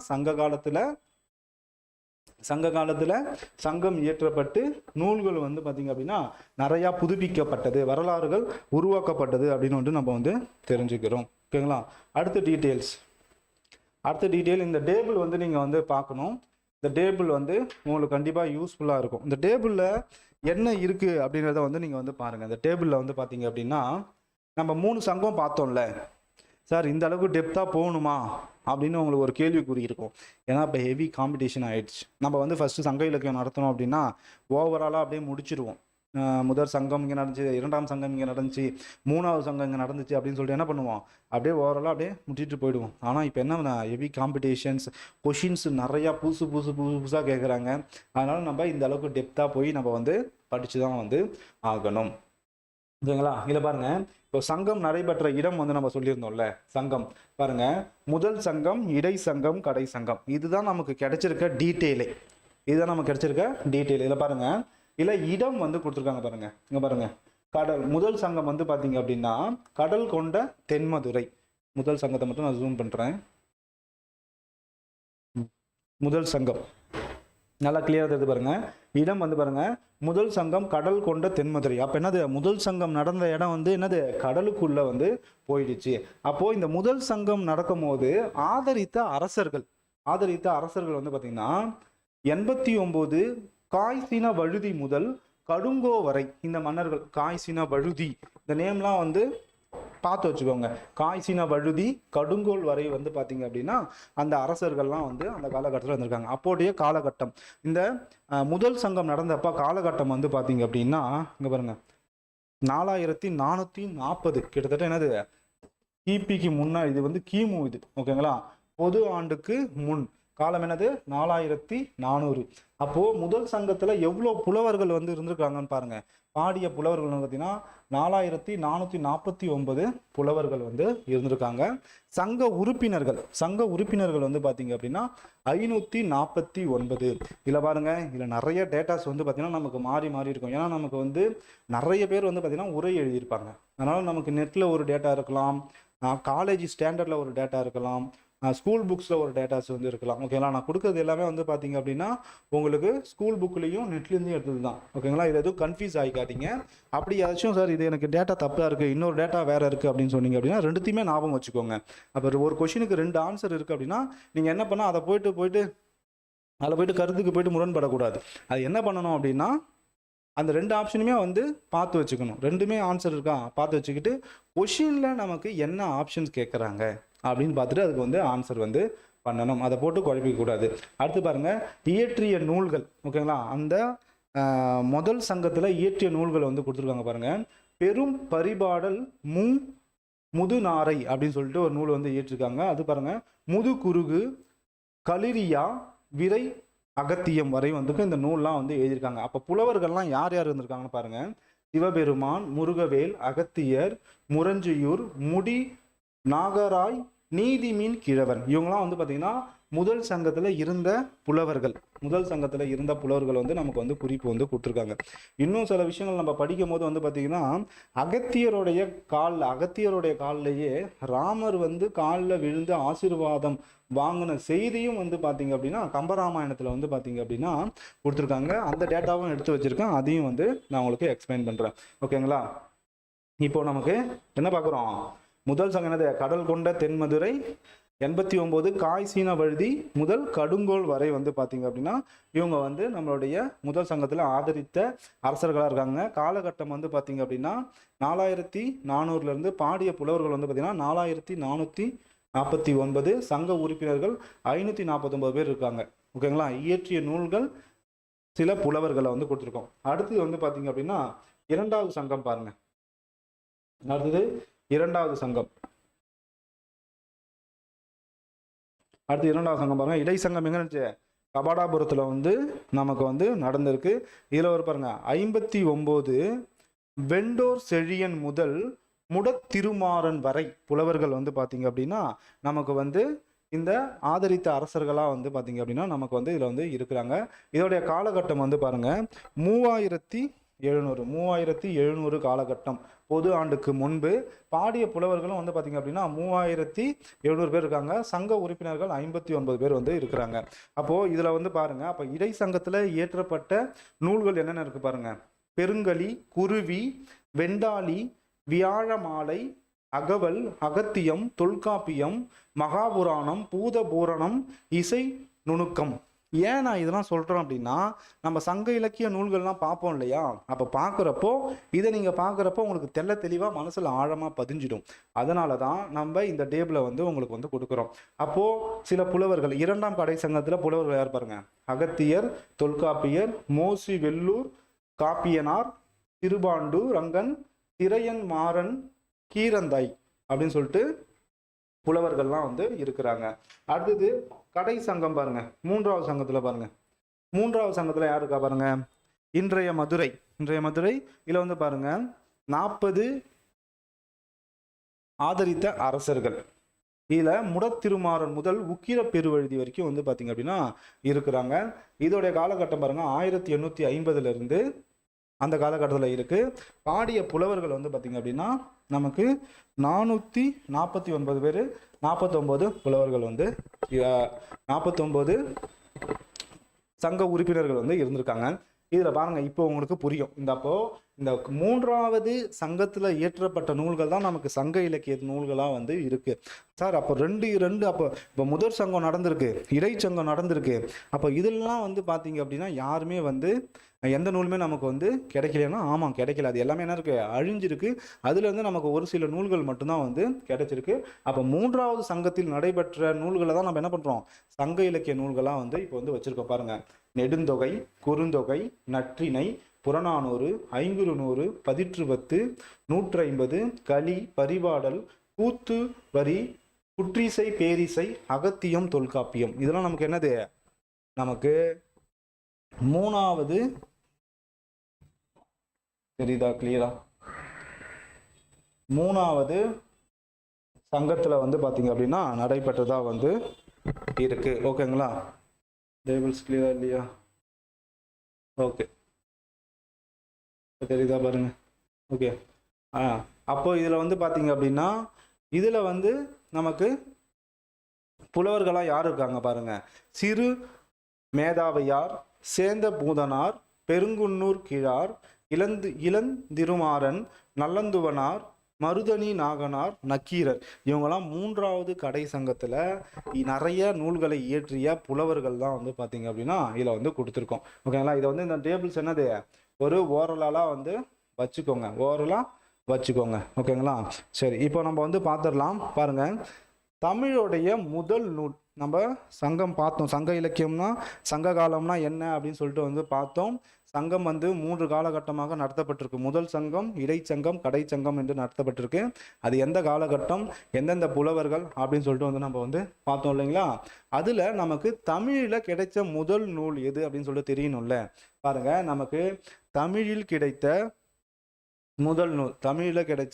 முதல் நூல் பாருங்க, அகத்தியம். தமிழ்ல நமக்கு கிடைச்ச முதல் நூல் என்னது, அகத்தியம். சார் எல்லாம் தொல்காப்பியம் தானே சொல்லுவாங்க, என்ன நீங்க வந்து அகத்தியம் சொல்றீங்க, தொல்காப்பியம் தானே சொல்லுவாங்க. ஆனா நமக்கு தொல்காப்பியத்திற்கு முன்னாடியே கிடைத்த நூல் தான் என்னது, அகத்தியம். நான் உங்கள்ட்ட டேபிள் காமிச்சேனா தமிழ்ல நமக்கு முதல் நூல் எது பாருங்க, முதல் சங்கம் நடைபெற்றிருக்கு.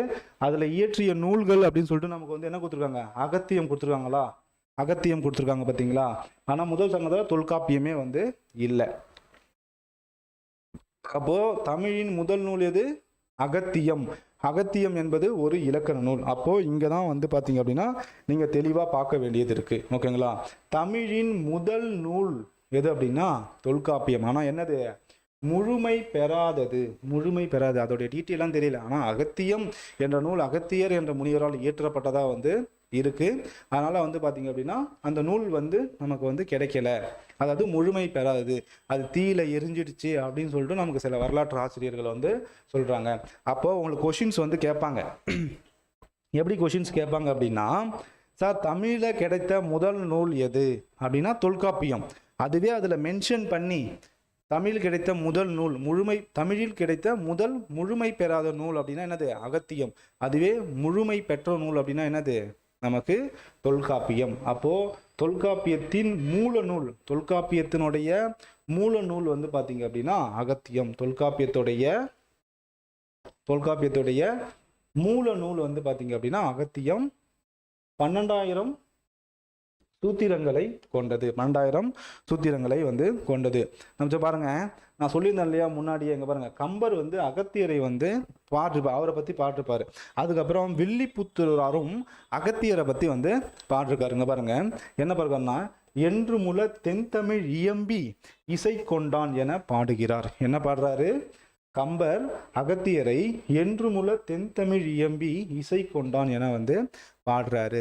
இதுல இந்த பாட்டுல வந்து ஃபுல்லா நம்ம பாக்குறப்ப என்ன பாத்தீங்க அப்படின்னா, ராமர் வந்து இந்த தென்பகுதிக்கு வரும்பொழுது அவர் கம்பர் அகத்தியருடைய காலில் விழுந்து ஆசீர்வாதம் வாங்கினதாகவும் அகத்தியர் வந்து ராமருக்கு வந்து பார்த்தீங்கன்னா அறிவுரைகள் நிறைய கூறுனதாகவும் வந்து இந்த பாட்டில் வந்து சொல்லப்படுது. அதுதான் வந்து கம்பர் வந்து சொல்லியிருக்கிறாரு. ஓகேங்களா? அப்போது கம்பரை பற்றி அகத்தியரை பற்றி கம்பர் வந்து ஒரு பாடல் இயற்றியது என்னது?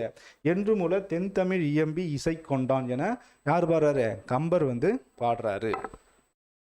அடுத்தது வில்லிபுத்தூரார். வில்லிபுத்தூரார் வந்து பாடுறார். வில்லிபுத்தூரார் பாருங்க. வில்லிபுத்தார் வந்து பார்த்தீங்க அப்படின்னா அகத்தியம் பயந்த செந்தர், அதாவது செஞ்சொல் ஆரணங்கு அப்படின்னு சொல்லிட்டு அகத்தியரை பற்றி பார்த்தீங்க அப்படின்னா வில்லிபுத்தாரரும் வந்து பார்த்தீங்கன்னா ஒரு டேட்டாஸ் வந்து ஒரு பாடல் வரி வந்து கொடுத்துருக்காரு. அப்போது நம்ம அகத்தியத்தை பற்றி பார்க்கணுன்னது தமிழில் கிடைத்த முதல் நூல், முழுமை பெறாத நூல். அகத்தியரை பற்றி கம்பரும் கம்பராமாயணத்தை இயற்றிய கம்பரும் வில்லிபுத்தாருமே வந்து பார்த்தீங்க அப்படின்னா அவரை பற்றி தகவல்கள் வந்து நமக்கு வந்து சொல்லியிருக்கிறாங்க. ஓகேவா? அடுத்தது பாருங்க. அடுத்தது இன்னொரு பாயிண்ட். அகத்தியம் என்பது என்னது? ஒரு இலக்கண நூல். அகத்தியம் என்பது என்னது? ஒரு இலக்கண நூல்.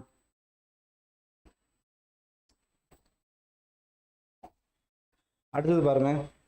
அடுத்தது வந்து பார்த்தீங்கன்னா தொல்காப்பியம். நம்ம 2வது நூலா என்ன பார்க்குறோம்? தொல்காப்பியம். அகத்தியம் என்பது என்னது? தொல்காப்பியம். தொல்காப்பியம் பாருங்க. தொல்காப்பியம் வந்து ஒரு இலக்கண நூல். தொல்காப்பியம் என்பது என்னது? ஒரு இலக்கண நூல். தமிழின் முதல் நூல், முழுமை பெற்றது. இங்கதான் நோட் பண்ணணும். எனது தமிழின் முதல் நூல் என்னது? தொல்காப்பியம். முழுமை பெற்றது. அதுவே முழுமை பெறாதது அப்படின்னா என்னது? அகத்தியம். தொல்காப்பியத்துடைய மூல நூலே என்னது? அகத்தியம். அப்ப அகத்தியமும் இலக்கண நூல், தொல்காப்பியமும் இலக்கண நூல். இங்க கீழே வந்து உங்களுக்கு வந்து கொடுத்துருக்காங்க பாருங்க. தொல்காப்பியம் முழுமையாக கிடைத்த தொன்மை மிக்க இலக்கண நூலாகும். தொன்மை மிக்க இலக்கண நூலாகும். இங்க பாருங்க. இது வந்து பாத்தீங்க அப்படின்னா தமிழ் மொழியோடைய வளத்தையும் இலக்கிய செழுமையையும் எடுத்துக்காட்டும் அரிய நூலாகும். அப்ப தொல்காப்பியம் என்பது என்னது? தமிழ் மொழியோடைய வளத்தையும் இலக்கிய செழுமையுமே வந்து பாத்தீங்கன்னா எடுத்துக்காட்டும் ஒரு முக்கியமான நூலாகும். அப்போ தொல்காப்பியம் வந்து நமக்கு என்னது? தொல்காப்பியம் நமக்கு ஒரு இலக்கண நூல். தொல்காப்பியம் ஒரு இலக்கண நூல். இந்த தொல்காப்பியம் வந்து பார்த்தீங்க அப்படின்னா நமக்கு 3 பகுதிகளாக வந்து பிரிச்சிருப்பாங்க. ஓகேங்களா? திருக்குறள் நம்ம பிரிச்சிருப்பாங்களா? 3 இயலா என்ன பிரிச்சிருப்பாங்க? அறம், பொருள், இன்பம் அப்படின்னு சொல்லிட்டு பிரிச்சிருப்பாங்களா? ஸோ அதேமாரி தொல்காப்பியம் வந்து பார்த்தீங்க அப்படின்னா 3 பகுதியாக வந்து பிரிச்சிருப்பாங்க. இது வந்து என்னது? ஒரு இலக்கண நூல். இலக்கண நூல். அப்போ எழுத்ததிகாரம், சொல்லதிகாரம், பொருளதிகாரம் என்ன பகுதியாக பிடிச்சிருக்காங்க? எழுத்ததிகாரம், சொல்லதிகாரம், பொருளதிகாரம் என்று 3 பகுதிகளாக கொண்டது. ஆனால் இது என்னது? 9 இயல்களை கொண்டது.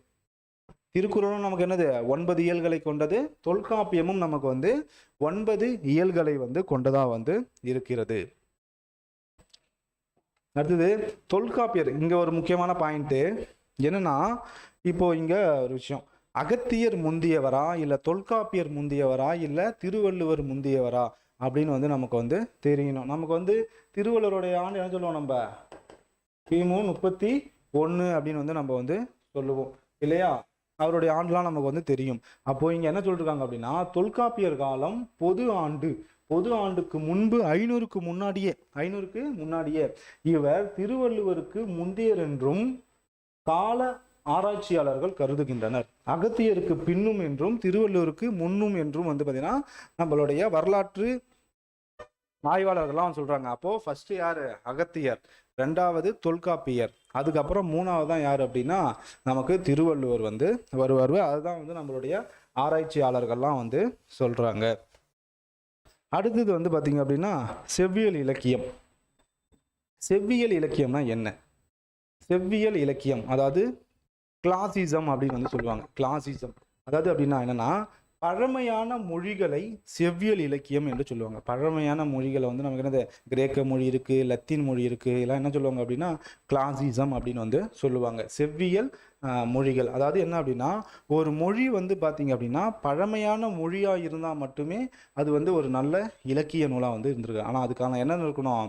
பேச்சு மொழியாக இருக்கணும், எழுத்து மொழியாக இருக்கணும், ஆட்சி மொழியாக இருக்கணும், நீதிமன்ற மொழியாக வந்து இருக்கணும். இது எல்லாமே வந்து பார்த்தீங்க அப்படின்னா தமிழுக்கு வந்து பொருந்தக்கூடியது. நமக்கு தமிழுக்கு என்ன பண்ணிருப்பாங்க, செம்மொழியா வந்து அறிவிச்சிருப்பாங்க. செம்மொழியா எந்த ஆண்டு தமிழ் அறிவிக்கப்பட்டது அப்படின்னு சொல்லிட்டு கமெண்ட்ஸ்ல சொல்லுங்க பார்க்கும். ஓகேங்களா? அப்போ இங்க பாருங்க, செவ்வியல் இலக்கியம் என்னது, பழமையான மொழிகளை செவ்வியல் மொழிகள் என்று கூறுவார். பழமையான மொழிகள் என்ன சொல்லுவாங்க, செவ்வியல் மொழிகள் என்று கூறுவாங்க. செவ்வியல் அப்படின்னா கிளாசிசம். இது என்பது ஒரு லத்தீன் சொல். கிளாசிசம் அப்படின்றது என்னது, நமக்கு ஒரு லத்தீன் மொழி சொல்லு. அப்போ ஒரு மொழி நிலைத்து நிற்பதற்கு அதன் பழமையையும் வளமையும் மட்டுமே போதாது. அப்போ அதுக்கு என்னென்னலாம் வேணும் அப்படின்னா, பேச்சு மொழியா இருக்கணும், எழுத்து மொழியா இருக்கணும், ஆட்சி மொழியா இருக்கணும், நீதிமன்ற மொழியா இருக்கணும், பயிற்று மொழியாக வந்து இருக்கணும். அடுத்து என்னது, இலக்கிய வளம் இருக்கணும், இலக்கண அரண் இருக்கணும், மிகுந்த செல்வளம் இருக்கணும், வரலாற்று பின்னணி இருக்கணும், தனித்து இயங்கும் மாண்பு இருக்கணும், காலத்திற்கேற்ற புதுமையும் வந்து இருக்கணும். இது எல்லாமே வந்து பார்த்தீங்கன்னா தமிழ் மொழிக்கு வந்து பார்த்தீங்க அப்படின்னா பொருந்தும். பாருங்க, நம்மளுடைய தமிழ் மொழி எவ்வளோ சிறப்பானது என்பதை வந்து புரிஞ்சுக்கோங்க. நம்ம இதெல்லாம் படிக்கிறப்ப தான் நம்ம வந்து பார்த்தீங்க அப்படின்னா தமிழ் மொழி நமக்கு இந்த அளவுக்கு வந்து செழுமையானதாக இருக்கிறது அப்படின்றப்போ நம்ம பார்த்து புரிஞ்சுக்க வேண்டியதாக வந்து இருக்குது. ஓகேங்களா? அப்போது செவ்வியல் இலக்கியம்னா என்ன அப்படின்னா, பழமையான மொழிகளை செவ்வியல் இலக்கியம்னு நம்ம சொல்லுவோம். அதுக்கு வந்து நிறைய சான்று என்னது, அது பேச்சு மொழியாக இருக்கணும், எல்லா வகையிலும் அது சிறந்ததாக வந்து இருக்கணும். அதுதான் வந்து நம்ம வந்து செவ்வியல் இலக்கியம் அப்படின்னு சொல்லுவோம். அப்போது செவ்வியல் இலக்கியத்திற்கு சான்றாக தான் அமைந்தது தான் என்ன அப்படின்னா சங்க இலக்கியம். இப்போ புரியுதுங்களா? இப்போ நம்ம எங்கே வரோன்னு, சங்க காலம் எங்கே நடைபெற்றது, அந்த 3 சங்கத்தை பார்த்தோம். அந்த 3 சங்கத்தை பார்த்ததுக்கு அப்புறம் எந்த நூல் முதல் நூலாக இருந்துச்சு, அந்த முதல் நூலில் முழுமை பெற்றது என்ன, முழுமை பெறாது என்ன அப்படின்னு சொல்லிட்டு வந்து பார்த்தோம். ஓகேங்களா? அகத்தியர், அதுக்கப்புறம் தொல்காப்பியர், அதுக்கப்புறம் திருவள்ளுவர், அதையும் பார்த்தோம். அதுக்கப்புறம் வந்து செவ்வியல் இலக்கியம். அப்போ செவ்வியல் இலக்கியம்னா என்ன அப்படின்றதையும் நம்ம வந்து பார்த்தோம். அப்போது இந்த செவ்வியல் இலக்கியத்துக்கு சான்றாக வர்றது தான் சங்க இலக்கியங்கள். சான்றாக வர்றது என்னது, சங்க இலக்கியங்கள். ஓகேங்களா? பாருங்க, சங்க இலக்கியங்கள், செவ்வியல் இலக்கியத்திற்கு சங்க இலக்கியங்கள், தமிழின் செவ்வியல் தன்மைக்கு சான்றாக சங்க இலக்கியங்கள் திகழ்கிறது. பாயிண்ட்டுக்கு புரியுதுங்களா உங்களுக்கு? அப்போ நமக்கு சங்க இலக்கியத்துல நம்ம என்ன சொல்லுவோம், பாட்டும் தொகையும் 18 நூல்கள் சங்க இலக்கியம் என அழைக்கப்படுகிறோம். பாட்டும் தொகையும், பாட்டுனா என்னது, 10 பாட்டையும் 8 தொகையுமே வந்து நமக்கு வந்து பார்த்தீங்கன்னா சொல்றாங்க. பாட்டும் தொகையும் 18 சங்க இலக்கியங்கள், நமக்கு என்னது 18 நூல்கள் வந்து இருக்கு. இப்போ நம்ம உதாரணமா எடுத்துக்கோங்களேன். இப்போ சங்க இலக்கியத்துல நமக்கு 10 பாட்டும் 8 தொகையும் வந்து நம்ம வந்து சொல்றோம். 10 பாட்டும் 8 தொகைன்னு வந்து சொல்றோம். இப்போ நமக்கு 8 தொகையில வந்து 8 நூல்கள் இருக்கும். என்னது, நற்றிணை, குறுந்தொகை, ஐங்குறுநூறு, பதிற்று பத்து, பரிபாடல், அடுத்தது கலித்தொகை, அகநானூறு, புறநானூறு, இது 8 நூல்கள் இருக்கு.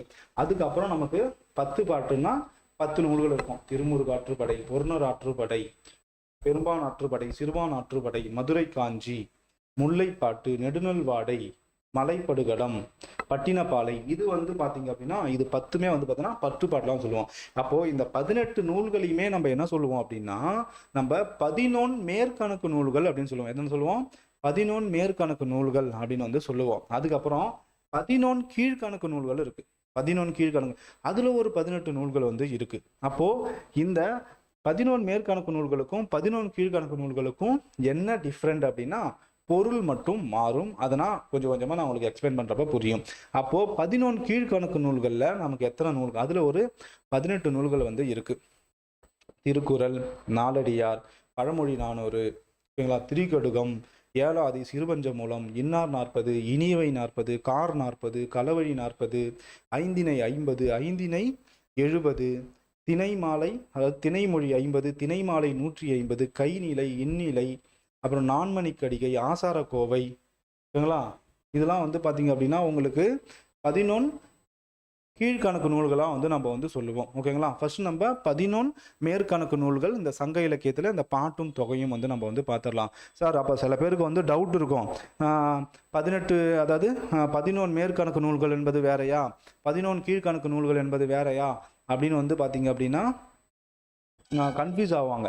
ஓகேங்களா, அப்போ 8 தொகை என்பது வேறையா, 10 பாட்டு என்பது வேறையா? அப்போது சங்க இலக்கியத்தில் நமக்கு 11 மேற்கணக்கு நூல்களை தான் நம்ம என்ன சொல்கிறோம், 18 நூல்களை சொல்கிறோம்.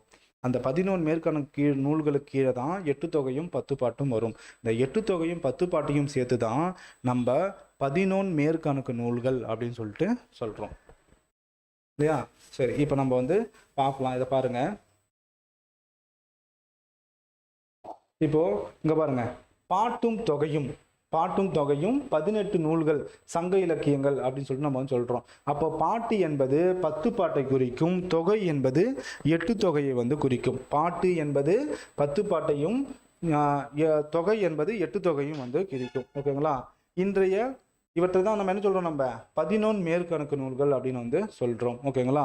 இங்க தான் நம்ம முக்கியமான பாயிண்ட்டுக்கு வந்துடும். இந்த 11 மேற்கணக்கு நூல்கள் இருக்கு இல்லையா, இந்த 11 மேற்கணக்கு நூல்கள் இருக்கு இல்லையா, இந்த 11 மேற்கணக்கு நூல்களை நம்ம தமிழ் மக்களின் அகம்புறம் பற்றிய வாழ்வியலை கூறுகிறது. சரி, நமக்கு வந்து பார்த்தோம் அப்படின்னா, இப்போ நம்ம முன்னாடியே சொன்னோம், இப்போ 11 மேற்கணக்கு நூல்கள் 11 கீழ்கணக்கு நூல்கள் என்ன சார் சம்பந்தம் அப்படின்னா, நம்ம வந்து பொருள் அப்படின்னு சொல்லியிருந்தோம். அப்போ இந்த 11 மேற்கணக்கு நூல்களில் இந்த 18 நூல்களுமே நமக்கு எதை சார்ந்திருக்கும்னா, அகம் புறம் வந்து சார்ந்து வந்திருக்கும். எப்படி இருக்கும்? அகம் புறம் வந்து நமக்கு வந்து சார்ந்து இருக்கும். அப்போ அகம்னா என்னன்னு தெரிஞ்சுக்கணும். அகம் என்பது என்ன அப்படின்னா, தலைவன் தலைவியோடைய இல்லற வாழ்க்கையை பத்தி கூறக்கூடியது. அதாவது அவங்களுடைய பர்சனல் லைஃப்னு ஞாபகம் வச்சுக்கலாம். ஓகேங்களா? காதல் பாடல்கள், நிறைய காதல் பாடல்கள் வந்து பார்த்தீங்கன்னா இந்த அகம் சார்ந்த இதில் வந்து வரும். பர்சனல் லைஃப் அப்படின்னு சொல்லி ஞாபகம் வச்சுக்கோங்க. புறம் அப்படின்னா மன்னர்கள் இருப்பாங்க, மன்னர்களுடைய கொடை, வீரம், அவருடைய புகழ், அவருடைய விருந்தோம்பலுடைய பண்பு, இதை பற்றி ஃபுல்லாக சோஷியல் லைஃப் அப்படின்னு நீங்கள் ஞாபகம் வச்சுக்கோங்க. ஓகேங்களா? அப்போது அகம் என்பது என்னது? Personal life. புறம் என்பது சோஷியல் லைஃபு. இதை பற்றி வந்து பார்த்தீங்கன்னா நமக்கு வாழ்வியல் கூறுகளாக கூறுது. இது வந்து 11 மேற்கணக்கு நூல்களுக்கு. அப்போ 11 கீழ்கணக்கு நூல்களுக்கு என்ன சார் வரும் அப்படின்னா, அகம், புறம், அறம். அறம் என்பது நீதி நூல்கள், நீதியை சொல்லக்கூடிய நூல்களாக வர்றது தான் நமக்கு என்னது? 11 கீழ்கணக்கு நூல்கள். அப்போ 11 மேற்கணக்கு நூல்கள் என்னது? மக்களுடைய வாழ்நிலையை அகம்புறமாக பிரித்து காட்டுகிறது. பர்சனல் லைஃப், சோசியல் லைஃப் அப்படின்னு சொல்லிட்டு பிரித்து வந்து காமிக்குது. அப்போ 11 கீழ்கணக்கு நூல்களில் நமக்கு என்ன காமிக்குது அப்படின்னா, நீதி நூல்கள். உலகிற்கே வந்து அறத்தை வந்து இந்த 11 கீழ்கணக்கு நூல்கள். உதாரணமாக திருக்குறளை வந்து நம்ம வந்து சொல்லலாம். குட்டி திருக்குறள் என்று சொல்லக்கூடிய நமக்கு நாலடியாரும் வந்து நமக்கு 11 கீழ்கணக்கு நூல்களில் வந்து சொல்லலாம். ஓகேங்களா? சரி, இப்போ நம்ம வந்து இதில் ஓவராலாக பார்த்துருவோங்க. பாருங்கள், இந்த பக்கம் ஓவராலாக வந்து பாருங்கள். இங்கே பாருங்கள், இப்போ இதில் நமக்கு சங்ககால பாடல்கள் நம்ம கிட்ட வந்துட்டோம் 8 தொகையில். இப்போ சங்ககால பாடல்கள் வந்து பார்த்தீங்க அப்படின்னா 2381 பாடல்கள் வந்து இருக்குது. சங்ககால பாடல்கள் எத்தனை இருக்குது? 2381 பாடல்கள் வந்து இருக்குது. இதில் அகத்திணை பாடல்கள் வந்து பார்த்தீங்க அப்படின்னா, அகத்திணை பாடல்கள் 1862 பாடல்கள் வந்து இருக்கு. புறத்திணை பாடல்கள் வந்து பார்த்தீங்க அப்படின்னா 519 வந்து இருக்கிறது. ஓகேங்களா? புறத்திணை பாடல்கள் எத்தனை? 519 வந்து இருக்கிறது. சங்ககால புலவர்களுடைய எண்ணிக்கை, சங்ககால புலவர்கள் 473 பேர் வந்து இருக்கிறாங்க. இதில் பெண்பார் புலவர்கள் வந்து பார்த்தீங்க அப்படின்னா 49 பேர் வந்து இருக்கிறாங்க. அப்போ சங்ககால பாடல்கள் மொத்தம் எண்ணிக்கை என்ன எவ்வளோன்னு கேட்டிங்கன்னா 2381. அகத்திணை பாடல்கள் 1862, புறத்திணை பாடல்கள் 519. சங்ககால புலவர்களுடைய எண்ணிக்கை 473. பெண்பார் புலவர்களுடைய எண்ணிக்கை என்ன அப்படின்னா 49. ஓகேங்களா? சரி, இப்போ 8 தொகைக்கு வந்துருவோமா? இப்போ 8 தொகை பாருங்க. இப்போ 8 தொகை நூல்கள் என்னென்ன இருக்கு பாருங்க. 8 தொகை வந்து நற்றிணை, குறுந்தொகை, ஐங்குறுநூறு, பதிற்றுப்பத்து, பரிபாடல், கலித்தொகை, அகநானூறு, புறநானூறு. என்னது? அகநானூறு, புறநானூறு. அப்போ 8 தொகை நூல் என்னது? நற்றிணை இருக்கு, குறுந்தொகை இருக்கு, ஐங்குறுநூறு, பதிற்றுப்பத்து, பரிபாடல், கலித்தொகை, அகநானூறு, புறநானூறு. இந்த 8 தொகை நூல்களை நம்ம என்ன பண்றோம்? 3ஆ பிரிக்கணும். 8 தொகை நூல்கள் என்ன பண்ணணும்? 3ஆ வந்து பிரிக்கணும். அதாவது என்ன அப்படின்னா அகம் சார்ந்த நூல்கள். அப்போ இந்த 8 தொகையில 8 நூல்கள் இருக்கு. இதுல அகம் சார்ந்த நூல்கள் என்னென்ன இருக்கு அப்படின்னு சொல்லிட்டு தெரியணும். அப்போ அகம் சார்ந்த நூல் என்ன? நற்றிணை, குறுந்தொகை, ஐங்குறுநூறு, கலித்தொகை, அகநானூறு. இது எல்லாமே என்ன அப்படின்னா உங்களுக்கு காதல் பாடல்கள். ஓகேங்களா? லவ் சாங்ஸை வந்து சொல்லக்கூடியதாக வந்து இருக்கும். அடுத்தது புறம் நூல்கள் வந்து என்னென்ன இருக்குது அப்படின்னு வந்து பார்த்தீங்கன்னா பதிற்று பத்து புறநானூறு. இது எல்லாமே என்னது இந்த பதிற்று பத்து வந்து பார்த்தீங்கன்னா சேர அரசர்கள் இருக்காங்க பார்த்தீங்களா, அவங்களுடைய வீரம் கொடைகளை பற்றி வந்து நான் அதே வந்து சொல்கிறது தான் வந்து பார்த்தீங்கன்னா இந்த புறம் சார்ந்த நூல்கள் பதிற்று பத்து. புறநானூறுலையும் நமக்கு வந்து சொல்லியிருப்பாங்க. புறநானூறுலையும் மன்னர்களுடைய வீரம் எப்படி இருந்துச்சு, கொடை எப்படி இருந்துச்சு அப்படின்னா வந்து புறநானூரில் வந்து சொல்லுவாங்க. ஓகேங்களா. தமிழின் கருவூலம் என அழைக்கப்படக்கூடிய நூல் அப்படின்னா நமக்கு வந்து பார்த்தீங்கன்னா புறநானூறு அப்படின்னு வந்து சொல்லுவாங்க. இதுபோல் பதிற்று பத்து அப்படின்னா இரும்பு கடலை அப்படின்னு சொல்லுவாங்க. முழுக்க இந்த பதிற்று பத்து சேர அரசர்களை மட்டுமே வந்து சொல்லும். ஆனால் இங்கே இருக்கக்கூடிய அகப்பாடல்கள் வந்து பார்த்தீங்க அப்படின்னா ஒரு மானிடனுடைய இல்லற வாழ்க்கையில் என்ன நடக்குதோ அதை எல்லாத்தையுமே வந்து அகம் சார்ந்த நூல்களில் வந்து சொல்லியிருப்பாங்க. அடுத்தது இதில் நம்ம 2 கேட்டகரியாக பார்த்துட்டோம், அகம் புறம் பார்த்துட்டோம். இதில் என்னென்னா அடிக்கடி நமக்கு கொஷின்ஸ் வந்து கேட்டுக்கிட்டே இருப்பாங்க. அடிக்கடி என்னது கொஷின்ஸ் வந்து நமக்கு வந்து கேட்டுக்கிட்டே இருப்பாங்க. அகம் புறம் உடைய நூல் எது அப்படின்னு கேட்பாங்க. 8 தொகையில் அகமும் புறமும் கலந்த நூல் எது அப்படின்னா நம்ம வந்து பரிபாடல். அகமும் புறமும் கலந்த பாடல் என்னது பரிபாடல். அதே போல் நமக்கு 10 பாட்டுலேயும் ஒன்று இருக்குது. ஓகேங்களா. அப்போ 10 பாட்டுலேயும் நம்ம என்ன பண்ணுவோம், அதையும் அகம் புறமா அப்படின்னு சொல்லிட்டு பிரிப்போம். பிரித்ததுக்கப்புறம் அதை நம்ம அதுலேயும் ஒரு நூல் வந்து நமக்கு அகம் புறம் கருத்து வேறுபாடுடைய ஒரு நூல். நீங்கள் சொல்லுங்கள் பார்க்கலாம், கமெண்ட்லாம் சொல்லுங்கள். நிறைய பேர் வந்து பார்த்தீங்க அப்படின்னா நம்மளுடைய தமிழ் மொழி எப்பொழுது செம்மொழியாக அறிவிக்கப்பட்டது அப்படின்னு சொல்லிட்டு 2004 அப்படின்னு சொல்லிட்டு நிறைய பேர் வந்து கரெக்டாக வந்து ஆன்சர் பண்ணிருக்கீங்க. அதே போல் 10 பாட்டில் 8 தொகையில் எப்படி பரிபாடல் வந்து அகமும் புறமும் கலந்த நூலாக இருக்கோ அதேமாரி 10 பாட்டில் ஒரு நூல் இருக்குது. அந்த நூல் பேர் என்ன அப்படின்றத கமெண்ட்ல வந்து சொல்லுங்க. ஓகேங்களா. சரி, இதை பற்றி நம்ம வந்து அடுத்து பார்ப்போம். பாருங்க, 8 தொகை நூல்கள் பற்றியா, அந்த 8 தொகை நூல்களை என் பெருந்தொகை 8 தொகை நூல்கள் என்ன சொல்றாங்க, என் பெருந்தொகை என அழைப்பார். அப்போ 8 தொகை நூல்களுக்கு இன்னொரு பேர் என்ன பேர் இருக்கு அப்படின்னா என் பெருந்தொகை. ஓகேங்களா. அடுத்து சங்க காலத்தில் அதிக பாடல்களை பாடியவர் யார் அப்படின்னா கபிலர். சங்க காலத்தில் நிறைய புலவர்கள் எண்ணிக்கையெல்லாம் பார்த்தோம். அதில் சங்க காலத்தில் அதிக பாடல்களை பாடியவர் யார் அப்படின்னா கபிலர். 235 பாடல்களை வந்து பாடியிருக்காரு. எவ்வளோ? 235 பாடல்களை வந்து பாடிருக்காரு. சரி, இந்த டேபிளை பார்த்துடலாமா? இந்த டேபிள் வந்து உங்களுக்கு கிளியராக இருக்கான்னு வந்து பாருங்க. இந்த டேபிள் வந்து உங்களுக்கு ரொம்ப ரொம்ப ரொம்ப ரொம்ப முக்கியம். இந்த டேபிள் என்னது உங்களுக்கு ரொம்ப ரொம்ப ரொம்ப முக்கியம்.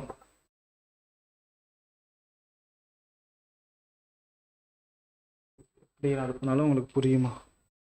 டேபிள்ஸ் நிறைய பேர் கிளியராக இல்லைன்னு சொல்கிறீங்க. பட் இருந்தாலும் வேறு ஆப்ஷனில் நான் உங்களுக்கு புரியுதான்னு வந்து பாருங்கள். ஓகேங்களா. இதில் நம்ம இந்த 8 நூல்களை பற்றி நம்ம என்ன பண்ணிருக்கோம் சொல்லியிருக்கோம். நான் ஜூம் பண்ணியே காமிக்கிறேன்.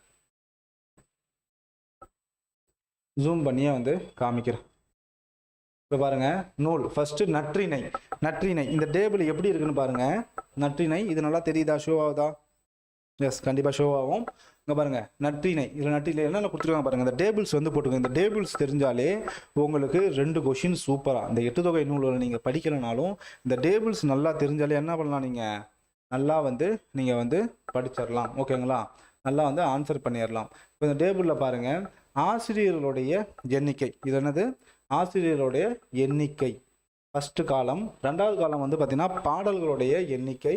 அடுத்தது வந்து பார்த்திங்க அப்படின்னா எல்லை, பாடல் அடிவரையறை வந்து பார்த்திங்க அப்படின்னா எவ்வளோ இருக்குது அப்படின்றத வந்து நீங்கள் தெரிஞ்சுங்க. அடுத்து வந்து பார்த்திங்கன்னா பொருள் வந்து பார்த்திங்க அப்படின்னா அகம். அடுத்து வந்து பொருள் வந்து அகம். அடுத்து வந்து தொகுத்தவர், அடுத்தது தொகுப்பித்தவர், அதுக்கப்புறம் வந்து பார்த்திங்கன்னா கடவுள் வாழ்த்து பாடியவர், அதுக்கப்புறம் வந்து பார்த்திங்க அப்படின்னா தெய்வம்.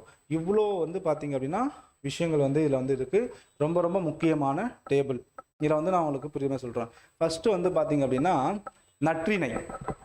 அப்போது நற்றிணை வந்து பார்த்தீங்க அப்படின்னா எத்தனை ஆசிரியர்கள் இருக்காங்க? நற்றிணையை இயற்றிய ஆசிரியர்கள் மொத்தம் எத்தனை பேர் அப்படின்னா 275 ஆசிரியர்கள் வந்து இருக்காங்க. எவ்வளோ? 275 ஆசிரியர்கள் வந்து இருக்காங்க. பாடல்களுடைய எண்ணிக்கை வந்து பார்த்தீங்க அப்படின்னா 400. பாடல்களுடைய எண்ணிக்கை என்ன நற்றிணையில்? 400. இந்த பாடல் அடிவரையறை வந்து கேட்பாங்க. 9லேருந்து 12 நற்றிணையோடைய பாடல் அடிவரை என்னன்னு 9லேருந்து 12. பொருள், நற்றிணையோட பொருள் என்ன அப்படின்னா அகம். நற்றிணையோட பொருள் என்னது? அகம். தொகுத்தவர், தொகுப்பித்தவர். இங்கே தான் கன்ஃபியூஸ் ஆவாங்க. தொகுப்பித்தவர் யார் அப்படின்னு வந்து கேட்பாங்க.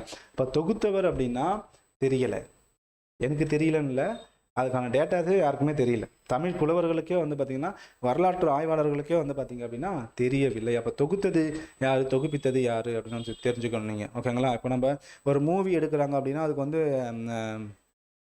வந்து பார்த்திங்கன்னா ப்ரொடியூசர் இருப்பாங்க, டைரக்டர் இருப்பாங்க இல்லையா? ஸோ அந்தமாரி வந்து பார்த்திங்க அப்படின்னா தொகுத்தவர் அப்படின்பது யார் அப்படின்னா டைரக்டர். அந்த நூல்கள் எல்லாத்தையும் ஒன்று சுற்றி ஒன்றா வந்து தொகுத்திருப்பார். இப்போ நற்றிணையில் 400 பாடல்கள் இருக்குது. அப்போ நற்றிணை நிறைய இடத்துல வந்து பார்த்திங்க அப்படின்னா இருந்திருக்கும். அதை எடுத்து வந்து பார்த்திங்க அப்படின்னா ஒன்றா வந்து தொகுத்தவர் டைரக்டர் யார் அப்படின்னா இதில் நமக்கு அந்த தகவல் வந்து அறியப்படவில்லை. அப்போது இதை தொகுத்தது யார், தொகுப்பித்தவர் யார்? அதாவது அவருக்கு வந்து பார்த்தீங்க அப்படின்னா பண உதவி கொடுத்து அதை வந்து எல்லா நூலையும் வந்து ஒழுங்கே சேர்க்க சொன்னது யார் அப்படின்னா பன்னாடு தந்த பாண்டியன் மாறன் வழி. பன்னாடு தந்த பாண்டியன் மாறன் வழி தான் வந்து பார்த்தீங்க அப்படின்னா இந்த நூலை வந்து பார்த்தீங்கன்னா தொகுப்பை சொல்லியிருப்பாரு. அப்போ கடவுள் வாழ்த்து, நற்றிணைக்கு கடவுள் வாழ்த்து பாடியவர் யாரு? நற்றிணைக்கு கடவுள் வாழ்த்து பாடியவர் யாருன்னா பாரதம் பாடிய பெருந்தேவனார். கடவுள் வாழ்த்து பாடியவர் பாரதம் பாடிய பெருந்தேவனார். தெய்வம் யாரு? நற்றிணைக்கு வந்து தெய்வம் யாரு பார்த்தீங்க அப்படின்னா திருமால். நற்றிணைக்கு யாரு தெய்வம் அப்படின்னா திருமால். அப்போ இதுல இருந்தே நமக்கு என்ன பண்ணுவாங்க, நிறைய கொஸ்டின்ஸ் வந்து கேட்டிருக்காங்க. அதே போல அடுத்தது 2வது டேபிள் பாருங்க, குறுந்தொகை. குறுந்தொகைக்கு என்ன இருக்கு பாருங்க. குறுந்தொகை வந்து பார்த்தீங்க அப்படின்னா 205 ஆசிரியர்கள். குறுந்தொகைக்கு ஆசிரியர் என்னது? 205 ஆசிரியர்கள். பாடல்கள் வந்து பார்த்தீங்க அப்படின்னா மொத்தமாக 400 பாடல்களை கொண்டது. பாடல் அடிவரையறை வந்து பார்த்தீங்க அப்படின்னா 4லிருந்து 8 பாடல்களை கொண்டது. அகம் சார்ந்த நூல். குறுந்தொகை என்னது? அகம் சார்ந்த நூல். தொகுத்தது இதில் வந்து நற்றிணைக்கு வந்து தொகுத்தது யாருன்னு தெரியல. ஆனால் குறுந்தொகைக்கு வந்து பார்த்தீங்க அப்படின்னா தொகுத்தது யார் அப்படின்னா பூரிக்கோ. என்னது? பூரிக்கோ. அப்போ குறுந்தொகையை வந்து தொகுப்பித்தவர் யாரு? குறுந்தொகையை வந்து தொகுப்பித்தவர் யார் அப்படின்னா தெரியவில்லை. நற்றிணைக்கு தொகுத்தவர் யாருன்னு தெரியல. கன்ஃபியூஸ் ஆகிக்காதீங்க, தெளிவாக வந்து பார்த்துக்கோங்க. குறுந்தொகைக்கு தொகுப்பித்தவர் யார் அப்படின்னு சொல்லிட்டு நமக்கு வந்து தெரியல. அப்போது குறுந்தொகைக்கு கடவுள் வாழ்த்து பாடியவர் யார் அப்படின்னா பாரதம் பாடிய பெருந்தேவனார். பாரதம் பாடிய பெருந்தேவனார். தெய்வம் வந்து பார்த்தீங்க அப்படின்னா முருகன். தெய்வம் வந்து முருகன். அடுத்தது வந்து பார்த்தீங்க அப்படின்னா நமக்கு ஐங்குறுநூறு. ஐங்குறுநூறு பாருங்க. அடுத்து என்னது? ஐங்குறுநூறு. 5 ஆசிரியர்கள், 5 ஆசிரியர்கள் தான். 500 அப்போ என்னது? பாடல்களுக்கு 100 ஒரு ஆசிரியர் அப்படின்னு சொல்லிட்டு 500 பாடல்களுக்கும் 5 ஆசிரியர்கள் தான். ஐங்குறுநூறுக்கான பாடல் வரியறை, பாடல் அடிவரை எத்தனை இருக்கு அப்படின்னா 3லிருந்து 6 இருக்கு. எத்தனை இருக்கு? 3லிருந்து 6 வந்து இருக்கு. இது வந்து அகம் சார்ந்த நூல். என்னது? ஐங்குறுநூறு அகம் சார்ந்த நூல். இதை நீங்க கொஞ்சம் ஞாபகம் வச்சுக்கணும். பாருங்க, தொகுத்தது தொகுப்பித்தவர். ஐங்குறுநூறுக்கு தொகுத்தது தொகுப்பித்தவர். அப்போ ஐங்குறுநூறை தொகுப்பித்தவர் யார் அப்படின்னா புலத்துறை முற்றிய கூடலூர் கிழார். ஐங்குறுநூறை தொகுப்பித்தது யார் அப்படின்னா புலத்துறை முற்றிய கூடலூர் கிழார். தொகுப்பித்தவர் யார் அப்படின்னா யானை கட்சே மாந்தரும் சேரன் இரும்பரை. என்னது?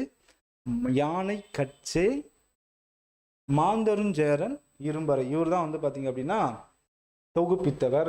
இதுக்கு கடவுள் வாழ்த்து பாடியவர் யாருன்னா பாரதம் பாடிய பெருந்தேவனார். இதுக்கு வந்து கடவுள் வந்து பார்த்தீங்க அப்படின்னா சிவன். கடவுள் வந்து சிவன். ஓகேங்களா? அதே போல உங்களுக்கு 10 8 ஆசிரியர்கள், 80 பாடல்கள், பாடல் அடிவரை 8லிருந்து 57. புறம் சார்ந்த நூல். புறம் சார்ந்த நூல். இதுக்கு வந்து தொகுத்தவர் யாரு தெரியவில்லை. தொகுப்பித்தவரும் வந்து தெரியல. கடவுள் வாழ்த்து பாடியதும் தெரியல. கடவுளும் வந்து யாருன்னு வந்து தெரியல. ஓகேங்களா? அறியப்படவில்லை. அதே போல பரிபாடல் பாருங்க. 13 ஆசிரியர்கள், 24 பாடல்கள். பாடல் அடிவரையை பாருங்க 25லிருந்து 400. அகம் புறம் சார்ந்தது. பரிபாடல் முன்னாடி சொல்லியிருந்தோமா, அகம் புறம் சார்ந்த நூல் அப்படின்னு சொல்லுவோமா, அது. ஓகேங்களா? அடுத்தது வந்து பார்த்தீங்கன்னா இதுக்கு வந்து தொகுப்பித்தவர் வந்து பார்த்தீங்க அப்படின்னா உங்களுக்கு பரிபாடலுக்கு வந்து தெரியவில்லை. அப்போ 10க்கும் பரிபாடலுக்கும் தொகுத்தது யாரும் தெரியல, தொகுப்பித்தவர் யாரும் தெரியல, கடவுள் வாழ்த்து பாடியது யாரும் தெரியல, கடவுளும் யாருமே வந்து தெரியல. ஓகேங்களா? சரி, அடுத்து வந்து பார்த்தீங்கன்னா அகநானூறில் வந்து பார்த்தீங்கன்னா ஆசிரியர் கலித்தொகை மட்டும் டிஃப்ரெண்ட் ஆனது. இந்த 8 தொகை நூல்கள்லேயே கலித்தொகை மட்டுமே வந்து பார்த்தீங்க அப்படின்னா டிஃப்ரெண்ட் ஆனது. ஏன் அப்படின்னு சொல்லிட்டு பாருங்க. இதில் கலித்தொகையில் 5 ஆசிரியர்கள், 150 பாடல்கள், பாடல் அடிவரை 11லிருந்து 80. அகம் சார்ந்த நூல். என்னது? அகம் சார்ந்த நூல். இதுல வந்து பாத்தீங்கன்னா தொகுத்தவர் யாரு அப்படின்னா நல்லந்துவனார். தொகுத்தது யாரு? நல்லந்துவனார். தொகுப்பித்தவர் யாரு அப்படின்னு சொல்லிட்டு நமக்கு வந்து கலித்தொகைக்கு தெரியல. ஆனால் கடவுள் வாழ்த்து பாடி நான் பார்த்தோம். மேக்சிமம் எல்லா நூலுக்கும் கடவுள் வாழ்த்து பாடியது யாரு? பாரதம் பாடிய பெருந்தேவனார் தான் வந்து பாடிருக்காரு. ஆனால் கலித்தொகைக்கு மட்டும் நல்லந்துவனார் அவரே தொகுத்திருக்கிறாரு, அவரே கடவுள் வாழ்த்தும் பாடிருக்காரு. இதுக்கு வந்து பார்த்தீங்க அப்படின்னா சிவன் வந்து கடவுளாக வந்து இருக்கிறாரு. ஓகேங்களா? அடுத்து அகநானூறு 145 ஆசிரியர்கள், 400 பாடல்களை கொண்டது, 13லேருந்து 33 அடிவரையறை கொண்டது, அகம் சார்ந்த நூல். இதை வந்து தொகுத்தது யார் அப்படின்னா உருத்திர சன்மனார். உருத்திர சன்மனார் பேருலாம் வந்து கொஞ்சம் வாயில நுழையாத மாதிரி தான் இருக்கும், இருந்தாலும் நோட்ஸ் எடுத்து நல்லா வந்து ஞாபகம் வந்து வச்சுக்கோங்க. யாரு? உருத்திர சன்மனார். இதை தொகுப்பித்தவர் யார் அப்படின்னா பாண்டியன் உக்கிர பெருவழுதி. பாண்டியன் உக்கிர பெருவழுதி. இதுக்கு கடவுள் வாழ்த்து பாடியது யார் அப்படின்னா பாரதம் பாடிய பெருந்தேவனார். அப்போ கடவுள் வந்து சிவன். அப்போ இதே தான் உங்களுக்கு வந்து கொடுத்துருவாங்க. புறநானூறு தான் ஃபைனலாக. புறநானூறு பாருங்க, 158 ஆசிரியர்கள், 400 பாடல்கள், 4லேருந்து 40 அடி வரையறை வந்திருக்கு. புறம் சார்ந்த நூல். தொகுத்தது யாருன்னு தெரியல, தொகுப்பித்தவர் வந்து பார்த்தீங்கன்னா தெரியல. யாருமா? அப்போ கடவுள் வாழ்த்து மட்டும் பாடியது யார் அப்படின்னா பாரதம் பாடிய பெருந்தேவனார். கடவுள் வந்து சிவன். ஓகேங்களா? அப்போ இதுல உங்களுக்கு என்ன தெரியுது? காமனான விஷயம் என்ன அப்படின்னா உங்களுக்கு இந்த பாக்ஸை மட்டும் படித்தாலே உங்களுக்கு போதுமானதாக இருக்கும். மேக்சிமம் 8 தொகை நூல்களையே முடிச்சிடலாம், ஈஸியாக வந்து முடிச்சிடலாம். அப்போது கடவுள் வாழ்த்து பாடியது யார்? எல்லாத்துக்குமே காமன் தான். பரிபாடல் பதிற்றுப்பத்துக்கு மட்டும் நம்ம கடவுள் வாழ்த்து பாடியது யாருன்னு சொல்லிட்டு தெரியல. அப்போது கலித்தொகைக்கு மட்டும் நல்லந்துவனாரே வந்து பார்த்தீங்கன்னா கடவுள் வாழ்த்து பாட்டுக்காரு. மற்ற எல்லா நூல்களுக்குமே கடவுள் வாழ்த்து பாடியது யார்? பாரதம் பாடிய பெருந்தேவனார். தெய்வம் யார் அப்படின்னா யாருக்கு மட்டும் மாறுறாங்க? நற்றிணைக்கு மட்டும் மாறுறாங்க. திருமால் தான் அதோடைய தெய்வமா வந்து இருக்கிறாரு. மிச்சம் அடுத்தது குறுந்தொகைக்கு வந்து பார்த்தீங்கன்னா முருகன் வந்திருக்காரு. மற்ற நூல்களுக்கு வந்து பார்த்தீங்க அப்படின்னா மற்ற 4 நூல்களுக்குமே சிவன் தான் வந்து பார்த்தீங்கன்னா கடவுளா வந்து இருக்கிறாரு. ஓகேங்களா? இந்த டேபிள்ஸை வந்து நல்லா யாராச்சும் தெரியல நல்லா ஸ்க்ரீன்ஷாட் எடுத்துக்கோங்க, பார்த்து கூட அப்படியே ஸ்டாப் பண்ணி கூட வந்து எழுதிக்கோங்க. ஓகேங்களா?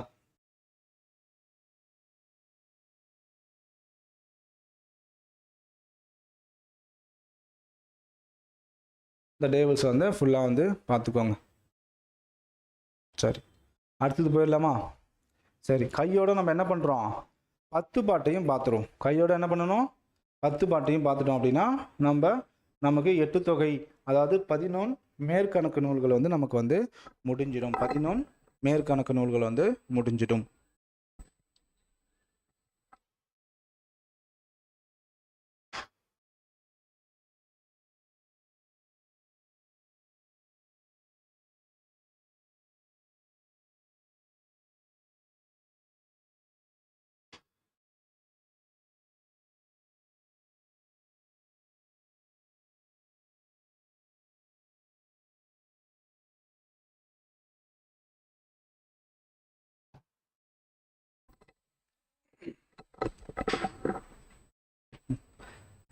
ரிப்போர்ட்டர் மாரி கையில் மைக்கெல்லாம் கொடுத்து பேச வச்சுட்டாங்க.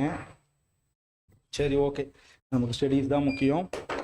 ஓகே, இந்த 10 பாட்டு பார்த்துடலாமா? 10 பாட்டு பாருங்க, 10 பாடல்கள் வந்து இருக்கு. நம்ம 8 தொகையில் எப்படி பார்த்தோமோ அதே போல 10 பாட்டுக்கும் வந்து பார்த்தீங்க அப்படின்னா நமக்கு 10 நூல்கள் வந்து இருக்கு. அது என்னன்னு சொல்லிட்டு பாருங்க. திருமுருகாற்றுப்படை, பொருணர் ஆற்றுப்படை, திருவானாற்றுப்படை, பெரும்பானாற்றுப்படை, முல்லைப்பாட்டு, மதுரை காஞ்சி, நெடுநல்வாடை, குறிஞ்சிப்பாட்டு, பட்டினப்பாலை, மலைப்படுகடம். இந்த 10 நூல் காமனாக நம்ம வந்து 8 தொகைக்கு எப்படி பார்த்தோமோ அதேமாரி 10 தொகைக்கும் 10 பாட்டுக்கும் நம்ம வந்து பார்த்துட்டோம். ஓகேங்களா? அப்போது இதில் அகம் சார்ந்த இதை நம்ம பிரிக்கணும். இதில் இந்த 10 பாட்டிலையும் என்ன பிரிக்கணும்? அகம் நூல் எது, புறம் நூல் எது அப்படின்னு சொல்லிட்டு பிரிக்கணும். இதெல்லாம் நமக்கு எக்ஸாம் பாயிண்ட் ஆஃப்ல வந்து கேட்பாங்க. ஓகேவா? அப்போது இந்த இதில் 10 பாட்டில் அகம் சார்ந்த நூல் என்னென்ன இருக்கு பாருங்க. அகம் சார்ந்த நூல் என்னது? குறிஞ்சிப்பாட்டு, முல்லைப்பாட்டு, பட்டினப்பாலை. என்ன இருக்கு? குறிஞ்சிப்பாட்டு, முல்லைப்பாட்டு, பட்டினப்பாலை. இது வந்து அகம் சார்ந்த நூலாக வந்து இருக்குது. அப்போது இல்லை புறம் சார்ந்த நூல் வந்து பார்த்தீங்க அப்படின்னா திருமுருகாற்றுப்படை, பொருணர் ஆற்றுப்படை, சிறுபான் ஆற்றுப்படை,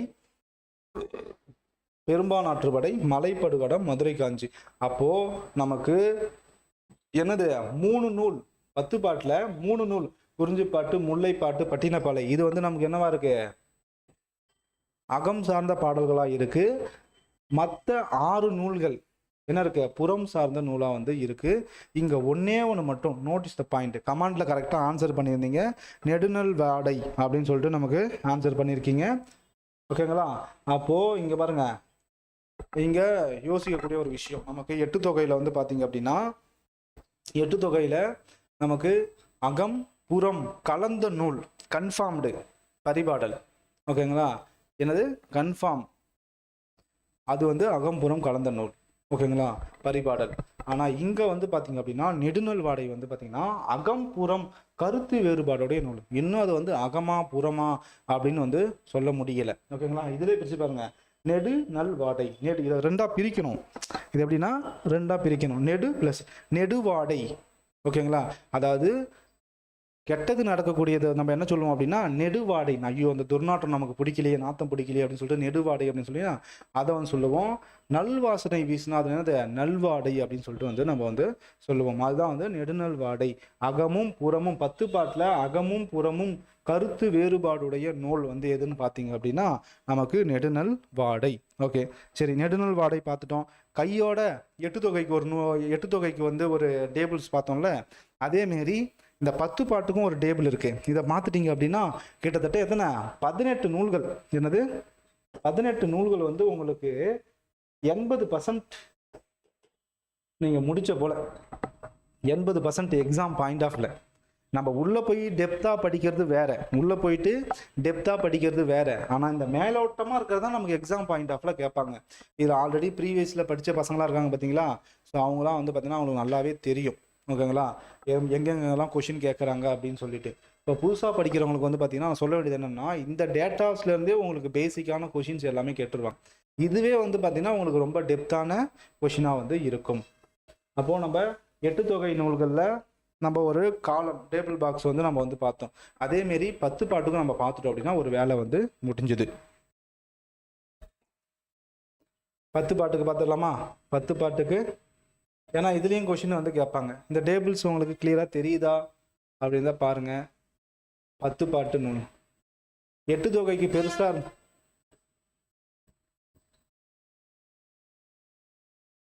எட்டு தொகைக்கு வந்து நமக்கு வந்து பெருசா இருந்துச்சு. எட்டு தொகைக்கு என்னது பெருசா வந்து இருந்துச்சு.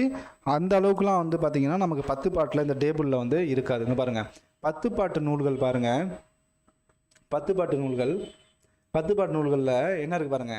திருமுருகாற்று படை 10 நூல்கள். ஃபர்ஸ்ட் நூல் என்னது நமக்கு திருமுருகாற்று படை. அதில் பாருங்க பாடல் அடி கொடுத்துருக்காங்க, பொருள் என்னன்னு கொடுத்துருக்காங்க, பாடியவர் யாரு, பாட்டுடை தலைவன் யாரு அப்படின்னு வந்து நமக்கு வந்து கொடுத்துருக்காங்க. இந்த டேபிளை ஃபுல்லாக ஃபாலோ பண்ணிக்கோங்க. பாருங்க திருமுருகாற்று படை, இதுக்கு இன்னொரு பேர் இருக்கு. இதை நம்ம வந்து டெப்த்தாக டைம் இருக்கிறப்ப நல்லா டெப்த்தாக பார்த்தோம் அப்படின்னா நமக்கு நல்லாவே வந்து புரியும். இப்போ இந்த திருமுருகாற்றுப்படை வந்து பார்த்தீங்கன்னா இன்னொரு பேர் என்ன அப்படின்னா புலவர் ஆற்றுப்படை. என்னது புலவர் ஆற்றுப்படை. அப்போ திருமுருகாற்றுப்படையோடைய பாடல் அடி எவ்வளோ இருக்கு அப்படின்னா 317. திருமுருகாற்றுப்படை ஒரு புறம் சார்ந்த நூல். எனது புறம் சார்ந்த நூல். பாடியவர் யார் அப்படின்னா நக்கீரர். திருமுருகாற்றுப்படையை வந்து பாடியது யார் அப்படின்னா நக்கீரர். பாட்டுடை தலைவன் யார் அப்படின்னா முருகன். நக்கீரரை பற்றி ஒரு படம், பழைய படம் இருக்கு. அந்த படத்தில் கூட வந்து பார்த்தீங்க அப்படின்னா நக்கீரர் வந்து முருகன் வந்து மாறு வேடத்தில் வந்து நக்கீரரை வந்து செக் பண்ணுவார். அப்போ செக் பண்ணுறப்ப தான் வந்து பார்த்தீங்க அப்படின்னா நக்கீரர் என்ன பண்ணுவார் அப்படின்னா முருகனுடைய இந்த 6 படை வீடுகள் இருக்குது இல்லையா, அந்த 6 படை வீடுகளை பற்றி சொல்லறது தான் இந்த திருமுருகாற்றுப்படை. ஓகேங்களா? அப்போது திருமுருகாற்றுப்படை பாடலடி 317. புறம் சார்ந்த பொருள். பாடியவர் யார் அப்படின்னா நக்கீரர். பாட்டுடை தலைவன் வந்து பார்த்தீங்க அப்படின்னா முருகன். அடுத்து வந்து பாருங்க பொருணர் ஆற்றுப்படை. அது என்னது பொருணர் ஆற்றுப்படை. பாடல் அடிவரை பார்த்தீங்கன்னா 248. புறம் சார்ந்த நூல். இதை பாடியவர் யார் அப்படின்னா முடத்தாம கண்ணியர். யாரு? முடத்தாம கண்ணியர். பாட்டுடை தலைவன் யார் அவர் தலைவனா வச்சு பாடுறாரு அப்படின்னா கரிகால பெருவளத்தான். இதெல்லாம் வந்து ப்ரீவியஸ் கொஷின். இதெல்லாம் என்னது ப்ரீவியஸ் கொஷின். அது அப்போ பொருணர் ஆற்றுப்படை 248 பாடல்களை வந்து கொண்டது. புறம் சார்ந்த நூல். முடத்தாம கண்ணியர். பாட்டுடை தலைவன் யார் அப்படின்னா கரிகால பெருவளத்தான். அடுத்து 3 பாருங்க சிறுபான் ஆற்றுப்படை. 3 என்னது சிறுபான் ஆற்றுப்படை. 269 பாடல்களை வந்து, அதாவது 269 பாடல்களை கொண்டது. புறம் சார்ந்த நூல். இதோடைய ஆசிரியர் யார் அப்படின்னா சிறுபான் ஆற்றுப்படைக்கு ஆசிரியர்னா நல்லூர் நத்தத்தனார். எனது பேர் என்னது நல்லூர் நத்தத்தனார். அடுத்தது பார்த்தீங்க அப்படின்னா இதுக்கு பாட்டுடை தலைவன், சிறுபான்ஆற்றுப்படைக்கு பாட்டுடை தலைவன் யார் அப்படின்னா ஓய்மா நாட்டு நல்லிய கோடான். ஓய்மா நாட்டு நல்லிய கோடான். சார் என்ன சார் பேர், இதெல்லாம் ஞாபகம் வச்சுக்கணுமா? வேற வழி இல்லை, நமக்கு எக்ஸாமில் பாஸ் பண்ணணும் அப்படின்னா இதெல்லாம் ஞாபகம் வச்சு தான் ஆகணும். நீங்கள் ஒரு வாட்டி படிச்சிங்கன்னா உங்களுக்கு நல்லாவே ஒரு 2-3 வாட்டி ரிப்பீட் பண்ணிங்க அப்படின்னா உங்களுக்கு ஈஸியாக வந்து பதிஞ்சிடும். அடுத்து வந்து பார்த்தீங்க அப்படின்னா பெரும்பான்ஆற்றுப்படை. எக்ஸாம்ஸில் அதிகமாக கேட்ட ஒரு 10 பாட்டு அப்படின்னா இந்த பெரும்பான்ஆற்றுப்படை. இதுக்கு இன்னொரு பேர் என்னென்னா பானாறு அப்படின்னு சொல்லிட்டு பேர் இருக்குது. 500 பாடல்களை கொண்டது. என்னது? 500 பாடல்களை கொண்டது. புறம் சார்ந்த நூல். என்னது? புறம் சார்ந்த நூல். இதோடைய ஆசிரியர் யார் அப்படின்னா கடியலூர் உருத்திரங்கண்ணனார். கடியலூர் உருத்திரங்கண்ணனார். நீங்கள் எக்ஸாம் கொஷின் பேப்பரில் பார்த்துருப்பீங்க, அடிக்கடி கொஷின் கேட்டிருப்பாங்க. பெரும்பான்ஆற்றுப்படையோடைய ஆசிரியர் யாரு? ஓ மை காட், போர்டு வந்து ஹீட் தாங்க முடியாமல் ஆஃப் ஆயிடுச்சுன்னு நினைக்கிறேன். மறுபடியும் ரீஸ்டார்ட் ஆகுது, கொஞ்சம் வெயிட் பண்ணுங்கள்.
மைக் இருக்கிறது டிஸ்டர்பன்ஸாக இருக்கா? மைக்கை வச்சுட்டு ஃப்ரீயாக பேசவும் முடியல.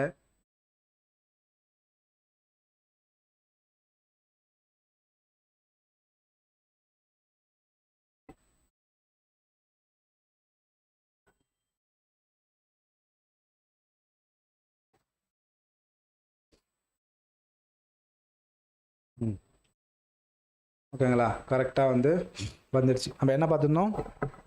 பெரும்பான்ஆற்றுப்படை, அதோடைய ஆசிரியர் யார்? கடியலூர் உருத்திரங்கண்ணனார். அதோடைய பாட்டுடை தலைவன் யார் அப்படின்னா தொண்டைமான் இளந்தரையன். பாட்டுடை தலைவன் யார்? தொண்டைமான் இளந்தரையன். இதில் வந்து பார்த்தீங்க அப்படின்னா அடுத்து வந்து பார்த்தீங்க அப்படின்னா முல்லைப்பாட்டு. முல்லைப்பாட்டுக்கு இன்னொரு பேர் அப்படின்னா நெஞ்சாற்றுப்படை. முல்லைப்பாட்டுக்கு இன்னொரு பேர்னா நெஞ்சாற்றுப்படை. இதில் வந்து பார்த்தீங்கன்னா 103 பாடல்கள். எத்தனை? 103 பாடல்கள். அகம் சார்ந்த நூல். ஓகேங்களா? இதோடைய ஆசிரியர் யாரு? முல்லைப்பாட்டுடைய ஆசிரியர் யார் அப்படின்னா காவேரி பூம்பட்டினத்து பொன் வணிகனான மகனான நப்பூதனார். காவேரி பூம்பட்டினத்து பொன் வணிகனான மகனான நப்பூதனார். அதோடைய பாட்டுடை தலைவன் யார் அப்படின்னா நெடுஞ்செழியன். அதோடைய பாட்டுடை தலைவன் யார் அப்படின்னா நெடுஞ்செழியன். அடுத்து வந்து பார்த்தீங்கன்னா மதுரை காஞ்சி. அடுத்து என்னது? மதுரை காஞ்சி. பாடல் எண்ணிக்கை வந்து பார்த்தீங்க அப்படின்னா 782 பாடல்கள். 782. புறம் சார்ந்த நூல். இதோடைய ஆசிரியர் யார் அப்படின்னா மாங்குடி மருதனார். மதுரை காஞ்சியோடைய ஆசிரியர் யார் அப்படின்னா மாங்குடி மருதனார். இது ரொம்ப முக்கியம் பாருங்க. இதோடைய பாட்டுடை தலைவன். இதோடைய பாட்டுடை தலைவன் வந்து பாருங்க தலையலாங்கானத்து செருவென்ற. தலையலாங்கானத்து செருவென்ற பாண்டிய நெடுஞ்செழியன். யாரு? மதுரை காஞ்சியோடைய பாட்டுடை தலைவன் யாரு? தலையலாங்கானத்து செருவென்ற பாண்டிய நெடுஞ்செழியன். அடுத்தது நெடுநல்வாடை. நெடுநல்வாடை 188 பாடல்கள் கொண்டு அகம்புறம் ரெண்டுமே கலந்தது. ஆசிரியர் யாருன்னா நக்கீரர். இங்க பாருங்க, திருமுருகாற்றுப்படைக்கும் ஆசிரியர் யாரு? நக்கீரர். நெடுநல்வாடைக்கும் ஆசிரியர் யார் அப்படின்னா நக்கீரர். ஈஸியாக ஞாபகம் வச்சுக்கலாம்.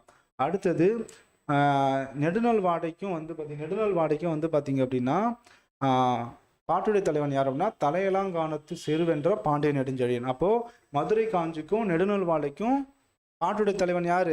ஒருத்தவங்க தான். தலையலாங்கானத்து செருவென்ற பாண்டிய நெடுஞ்செழியன். ஓகேங்களா? முல்லைப்பாட்டு சொல்லிட்டுலாம். முல்லைப்பாட்டு யார்? காவேரி பூம்பட்டினத்து பொன் வணிகனான மகனான நப்பூதனார். அதை சொல்லியிருப்பேன். அடுத்து வந்து பார்த்தீங்கன்னா குறிஞ்சிப்பாட்டு 262 பாடல்களை வந்து கொண்டது. 262 அகம் சார்ந்த நூல். அதோடைய ஆசிரியர் யார்? கபிலர். அதோடைய பாட்டுடை தலைவன் யார் அப்படின்னா பிரகதத்தன். ஓகேங்களா. அடுத்து 9 வந்து பார்த்தீங்க அப்படின்னா பட்டினப்பாலை. பட்டினப்பாலை என்னது? வஞ்சி நெடும்பாட்டு. பட்டினப்பாலைக்கு இன்னொரு பேர் என்னது? வஞ்சி நெடும்பாட்டு. 301 பாடல்களை கொண்டது. அகம் சார்ந்த நூல். இதுக்கோடைய ஆசிரியர் யாரு? கடியலூர் உருத்திரங்கண்ணனார். சார், கடியலூர் உருத்திரங்கண்ணனார் இதுக்கு முன்னாடி நம்ம பார்த்தோம். எங்க பார்த்தோம்? பெருநர் ஆற்றுப்படை, பெரும்பான் ஆற்றுப்படையில வந்து பார்த்தோம். கடியலூர் உருத்திரங்கண்ணனார். கடியலூர் உருத்திரங்கண்ணனார் எதுக்கு வர்றாரு? நமக்கு பட்டினப்பாலைக்கும் வர்றாரு. பெரும்பான் ஆற்றுப்படைக்கும் பட்டினப்பாலைக்கும் ஒரே ஆசிரியர் யார்? கடியலூர் உருத்திரங்கண்ணனார். அதே போல திருமுருகாற்றுப்படைக்கும் நெடுநல்வாடைக்கும் ஒரே ஆசிரியர் நக்கீரர். அடுத்தது மலைப்படுகடாம். இதுக்கு வந்து பார்த்தோன்னா கூத்தராற்றுப்படை. கூத்தராற்றுப்படை அப்படின்னு வந்து நமக்கு வந்து இன்னொரு பேர் இருக்கு. இது 583 பாடல்களை வந்து கொண்டது. புறம் சார்ந்த நூல்.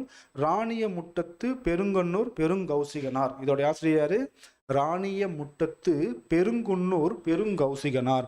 பாட்டுடை தலைவன் யார் அப்படின்னா செங்கான் மாத்துவேன் நன்செய் நன்னன். செங்கால் மாத்துவேன் நன்செய் நன்னன். ஓகேங்களா.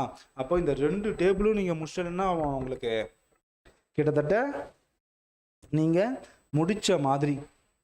என்னது? கிட்டத்தட்ட என்னது? 11 மேற்கணக்கு நூல்களை ஃபுல்லாக வந்து முடித்த மாதிரி. ஓகேங்களா. அப்போ அந்த 2 டேபிளுமே வந்து பார்த்துட்டு வந்து எழுதிக்கோங்க. நோட்ஸ் உங்களுக்கு யூஸ்ஃபுல்லாக இருக்கும். ஓகேங்களா. அடுத்தது நம்ம எட்டுத்தொகை நூல்கள் என்ன பண்ணோம்? எட்டுத்தொகை நூல்களில் பொதுவான குறிப்புகளை வந்து பார்க்க போகிறோம். இப்போ நம்ம என்னென்ன பார்த்துருக்கோம்? நம்ம சங்க காலம்னா என்ன, சங்க காலம் எங்கெங்கே நடைபெற்றது, ஓகேங்களா, செவ்வியல் இலக்கியம்னா என்ன, தமிழின் முதல் நூல்கள் என்ன, எட்டுத்தொகை நூல்கள்லாம் என்ன, எட்டுத்தொகை நூல்களில் அகம்னா என்ன, புறம்னா என்ன, அதற்கான டேபிள்ஸ்லாம் பார்த்தோம். தொகுத்தது யாரு, தொகுப்பித்தவர் யாரு, பாடல் அடிவரையறை என்ன, கடவுள் வாழ்த்து பாடியது என்ன, இதெல்லாம் வந்து பார்த்துருக்கோம். அதே போல் 10 பாட்டில் நம்ம என்னென்ன பார்த்துருக்கோம்? 10 பாட்டுடைய எத்தனை பாடல்கள் இருக்குது, அதோடைய திருமுருகாற்று அந்த 10 பாடல்களுடைய பொருள் என்ன, அகமா புறமா என்று வந்து பார்த்துருந்தோம். அது மட்டும் இல்லாமல் அதோடைய ஆசிரியர்கள் பாட்டுடை தலைவனையும் வந்து நம்ம வந்து பார்த்துருந்தோம்.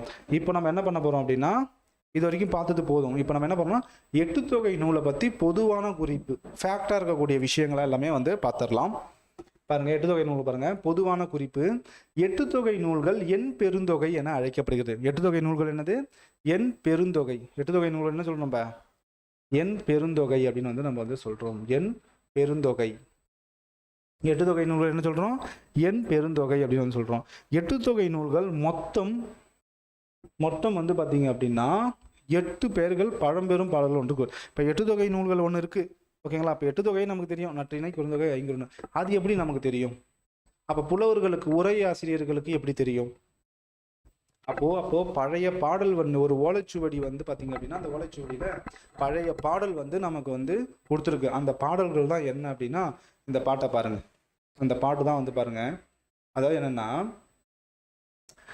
நற்றிணை நல்ல குறுந்தொகை 500 ஒத்த 10 ஓங்கு வரிபாடல் கற்றறிந்தார் ஏற்றும் கலியோடு அகமும் புறமும் என்று இத்திறந்த எட்டுத்தொகை அப்படின்ற ஒரு பாடல் வந்து பார்த்தீங்க அப்படின்னா நமக்கு கிடைச்சிருக்கு. அந்த பாடல் அடிப்படையில் தான் நமக்கு அதை வந்து வரிசைப்படுத்திருக்காங்க. என்ன பாருங்க, மறுபடியும் அந்த பாடலை பாருங்க. நற்றிணை நல்ல குறுந்தொகை 500 ஒத்த 10 ஓங்கு வரிபாடல் கற்றறிந்தார் ஏத்தும் கலியோடு அகம்புறம் என இத்திறந்த எட்டுத்தொகை. அப்போ இது எல்லாமே வந்துருச்சா? நற்றிணை வந்துருச்சு, குறுந்தொகை வந்துருச்சு, 500 வந்துருச்சு, ஒத்த 10 ஓங்கு பரிபாடலும் வந்துருச்சு, அதுக்கப்புறம் அந்த கலித்தொகையும் வந்துருச்சு, அகநானூறும் வந்துருச்சு, புறநானூறும் வந்துருச்சு. ஓகேங்களா. இத்திறந்த எட்டுத்தொகை அப்படின்னு வந்து நமக்கு வந்து இந்த பாடல் வந்து நமக்கு வந்து சொல்லுது. என்னது? இந்த பாடல் வந்து நமக்கு சொல்லுது. இது இந்த மேற்கோள் பாடல். ஓகேங்களா. அப்போ எட்டுத்தொகையை பற்றி பழம்பெரும் பாடல் வந்து ஒன்று வந்து நமக்கு வந்து சொல்லுது. அடுத்து பாருங்க, எட்டுத்தொகையில் 8 நூல்கள் இருக்கு. அந்த எட்டுத்தொகையில அகம் பற்றி, எட்டுத்தொகையில் என்னது? அகம் பற்றி சொல்லக்கூடிய நூல்கள். அகம் பற்றி சொல்லக்கூடிய நூல்கள் எத்தனை இருக்கு அப்படின்னா 5 நூல்கள் வந்து இருக்கு. அகம் பற்றி சொல்லக்கூடிய நூல்கள் என்னது? 5 நூல்கள் இருக்கு. என்னென்ன பாருங்க: நற்றிணை, குறுந்தொகை, 500, கலித்தொகை, அகநானூறு. இது வந்து பார்த்தீங்க அப்படின்னா நமக்கு அகம் பற்றிய நூல்கள், இதெல்லாம் வந்து எக்ஸ்ட்ரா டேட்டாஸ். அடுத்து பாருங்க, எட்டு தொகையில புறம் பற்றி கூறக்கூடிய நூல்கள் எத்தனை இருக்கு? எட்டு தொகையில புறம் பற்றி கூறக்கூடிய நூல்கள் என்ன இருக்கு? 2 இருக்கு. ஒன்று பதிற்று பத்து, இன்னொன்று புறநானூறு. அப்போ எட்டு தொகையில அகமும் புறமும் கலந்த நூல் எது அப்படின்னா ஒன்று, என்னது? பரிபாடல். பரிபாடல் தான் நமக்கு என்னது? அகமும் புறமும் கலந்த நூலாக வந்து நம்ம வந்து சொல்றோம். அப்போ எட்டு தொகையில அகம் மட்டும் எத்தனை இருக்கு? 5 நூல்கள் இருக்கு. புறம் மட்டும் 2 நூல்கள் இருக்கு. அகமும் புறமும் கலந்த பாடல்கள் எத்தனை இருக்கு? ஒன்னே ஒன்று வந்து இருக்கு. அது என்னது? பரிபாடல். அடுத்த பாயிண்ட் பார்த்துடலாமா? அடுத்த பாயிண்ட், எட்டு தொகையில் 400 என்னும் எண்ணிக்கையில் குறிக்கப்படும் நூல்கள். எட்டு தொகையில 400 என்னும் எண்ணிக்கையில் குறிக்கப்படும் நூல்கள் என்ன அப்படின்னு வந்து பாருங்க. 4 நூல்கள் இருக்கு. என்னது? நற்றிணை 400. நற்றிணைக்கு வேறு பேர் இருக்கு. நற்றிணைனா நல் நற்றிணை அப்படின்னு சொல்லிட்டு ஒரு பேர் இருக்கு. நற்றிணை 400 அப்படின்னு சொல்லிட்டு ஒரு பேர் இருக்கு. அப்ப நற்றிணை அப்ப எட்டு தொகையில 400ல இருக்க முடியக்கூடிய பேர் என்னென்ன நூல்கள் இருக்கு அப்படின்னா நற்றிணை, அகநானூறு, புறநானூறு, குறுந்தொகை 400. குறுந்தொகை நம்ம என்ன சொல்லணும்? குறுந்தொகையில் எத்தனை பாடல்கள் பார்த்தோம் நம்ம டேபிளில்? 400 பாடல்கள் பார்த்தோம் இல்லையா? அதுதான் வந்து கொடுத்துருக்குறாங்க. அப்போ எட்டு தொகையில் 400 என்னும் எண்ணிக்கையால் குறிக்கப்படும் நூல் எது? 4 நூல்கள். நற்றிணை 400, அகநானூறு, புறநானூறு, குறுந்தொகை 400. அடுத்து பாருங்க, அடுத்த பாயிண்ட், எட்டு தொகையில் எண்ணிக்கையால் பெயர் பெறாத நூல். அது என்ன சார்? எண்ணிக்கையால் பெயர் பெறாத நூல்கள். எண்ணிக்கையால் அதோடைய நூல்கள் நமக்கு முழுதாக வந்து கிடைக்கல. நூல்கள் என்னது? முழுசா வந்து கிடைக்கல. அது வந்து குறையாதான் வந்து இருக்குது. அப்போ அதாவது எப்படின்னா, இப்போ முதல்ல நமக்கு ஒரு 100 இருக்குன்னு வச்சுக்கோங்களேன். முதல் 10 கிடைச்சிருக்கும், நடுவில் இருக்கிறது மிஸ் ஆயிருக்கும், கடைசியாக இருக்கிறது நமக்கு கிடைச்சிருக்கும். ஸோ அதுதான் வந்து என்ன சொல்றாங்க அப்படின்னா, எட்டு தொகையில் எண்ணிக்கையால் பெயர் பெறாத நூல்கள் எத்தனை இருக்கு அப்படின்னா 2. இதெல்லாம் வந்து கொஷினா வந்து கேட்பாங்க. என்னது கொஷினா வந்து கேட்பாங்க? கலித்தொகையும் பரிபாடலும். என்னது? கலித்தொகையும் பரிபாடலும். அடுத்து பாருங்க, அடுத்து வந்து கலிப்பா வகையால் ஆன நூல். பா வகையை கொடுத்துருக்காங்க. அதாவது பாவகை. பாவகைனா என்ன? பாவகை அப்படி என்பது வந்து பார்த்தீங்க அப்படின்னா பாடலுடைய ஓசையை வைத்து பேசக்கூடிய, ஓசையை வைத்து சொல்லக்கூடியதான் பாவகை வந்து சொல்லுவாங்க. அதில் நிறைய வகைகள் வந்து இருக்கு. அதில் வந்து பார்த்தீங்க அப்படின்னா நமக்கு எட்டு தொகையில் இருக்கக்கூடிய நூல்களுக்கு என்ன பாவகை வருது அப்படின்னு சொல்லிட்டு பாருங்க. கலிப்பா வகையால் ஆன நூல் எது அப்படின்னா கலித்தொகை. பரிபாட்டு வகையால் ஆன பாவகை என்ன அப்படின்னா பரிபாடல். பரிபாட்டு பாவகை அங்க பாருங்க, கலிப்பா எனும் பாவகை. நான் தான் எழுதாம விட்டுட்டேன். பரிபாட்டு பாவகை அப்படின்னு வந்து பார்த்தீங்க அப்படின்னா நமக்கு பரிபாடல் வந்து வந்துடும். மற்ற 6 நூல்கள் இருக்குல்ல, நற்றிணை, குறுந்தொகை, ஐங்குறுநூறு, அகநானூறு, புறநானூறுலாம் இருக்கு இல்லையா, அது எல்லாருமே வந்து பார்த்தீங்கன்னா மற்ற 6 நூல்களும் ஆசிரியப்பாவால் ஆனது. இதையும் வந்து நமக்கு வந்து கொஷினா வந்து கேட்க வந்து வாய்ப்பு இருக்கு, நிறையாவே இருக்கு. இதுக்கு முன்னாடியே வந்து கேட்டிருக்காங்க. நம்ம ஒரு கொஷின் பார்த்தோம். என்ன பார்த்தோம்? எட்டு தொகை நூல்களில் எண்ணிக்கையால் பெயர் பெறாத நூல் பார்த்தோம். என்னது? எட்டு தொகை நூல்களில் எண்ணிக்கையால் பெயர் பெறாத நூல் என்ன பார்த்தோம்? கலித்தொகையும் பரிபாடலும் பார்த்தோம். இங்க பாருங்க, இன்னொரு கொஸ்டின் கொடுத்துருக்காங்க பாருங்க. அது எட்டு தொகை நூல்ல முதலும் முடிவும் கிடைக்காமல் இருக்கும் நூல் எது? முதலும் முடிவும் கிடைக்காமல் இருக்கும் நூல் எட்டு தொகையில் எதுன்னு அப்படின்னா 2 நூல். என்ன அப்படின்னா பதிற்று பத்து, பரிபாடல். ஓகேங்களா? பதிற்று பத்துல வந்து பாத்தீங்க அப்படின்னா நான் ஆரம்பத்தில் சொல்லியிருந்தேன், சேரர்களை பத்தி சொல்லக்கூடியது அப்படின்னு வந்து சொல்லியிருந்தேன். அதுல முதல் 10 கிடைச்சிருக்காது, கடைசி 10மே வந்து பாத்தீங்க அப்படின்னா கிடைச்சிருக்காது. அதே மாரி தான் வந்து பரிபாடலும். அடுத்து பாருங்க, எட்டு தொகை நூல்களுள் காலத்தால் முந்தியது. எட்டு தொகை நூல்கள்ல காலத்தால் முந்தியது வந்து பாத்தீங்க அப்படின்னா புறநானூறு. எட்டு தொகை நூல்கள்ல காலத்தால் முந்தியது வந்து பாத்தீங்க அப்படின்னா புறநானூறு. எட்டு தொகை நூல்கள்ல காலத்தால் பிந்தியது அப்படின்னா பரிபாடல். எட்டு தொகை நூல்கள்ல காலத்தால் முந்தியது அப்படின்னா என்னது? புறநானூறு. எட்டு தொகை நூல்கள்ல காலத்தால் பிந்தியது வந்து பாத்தீங்க அப்படின்னா பரிபாடல்.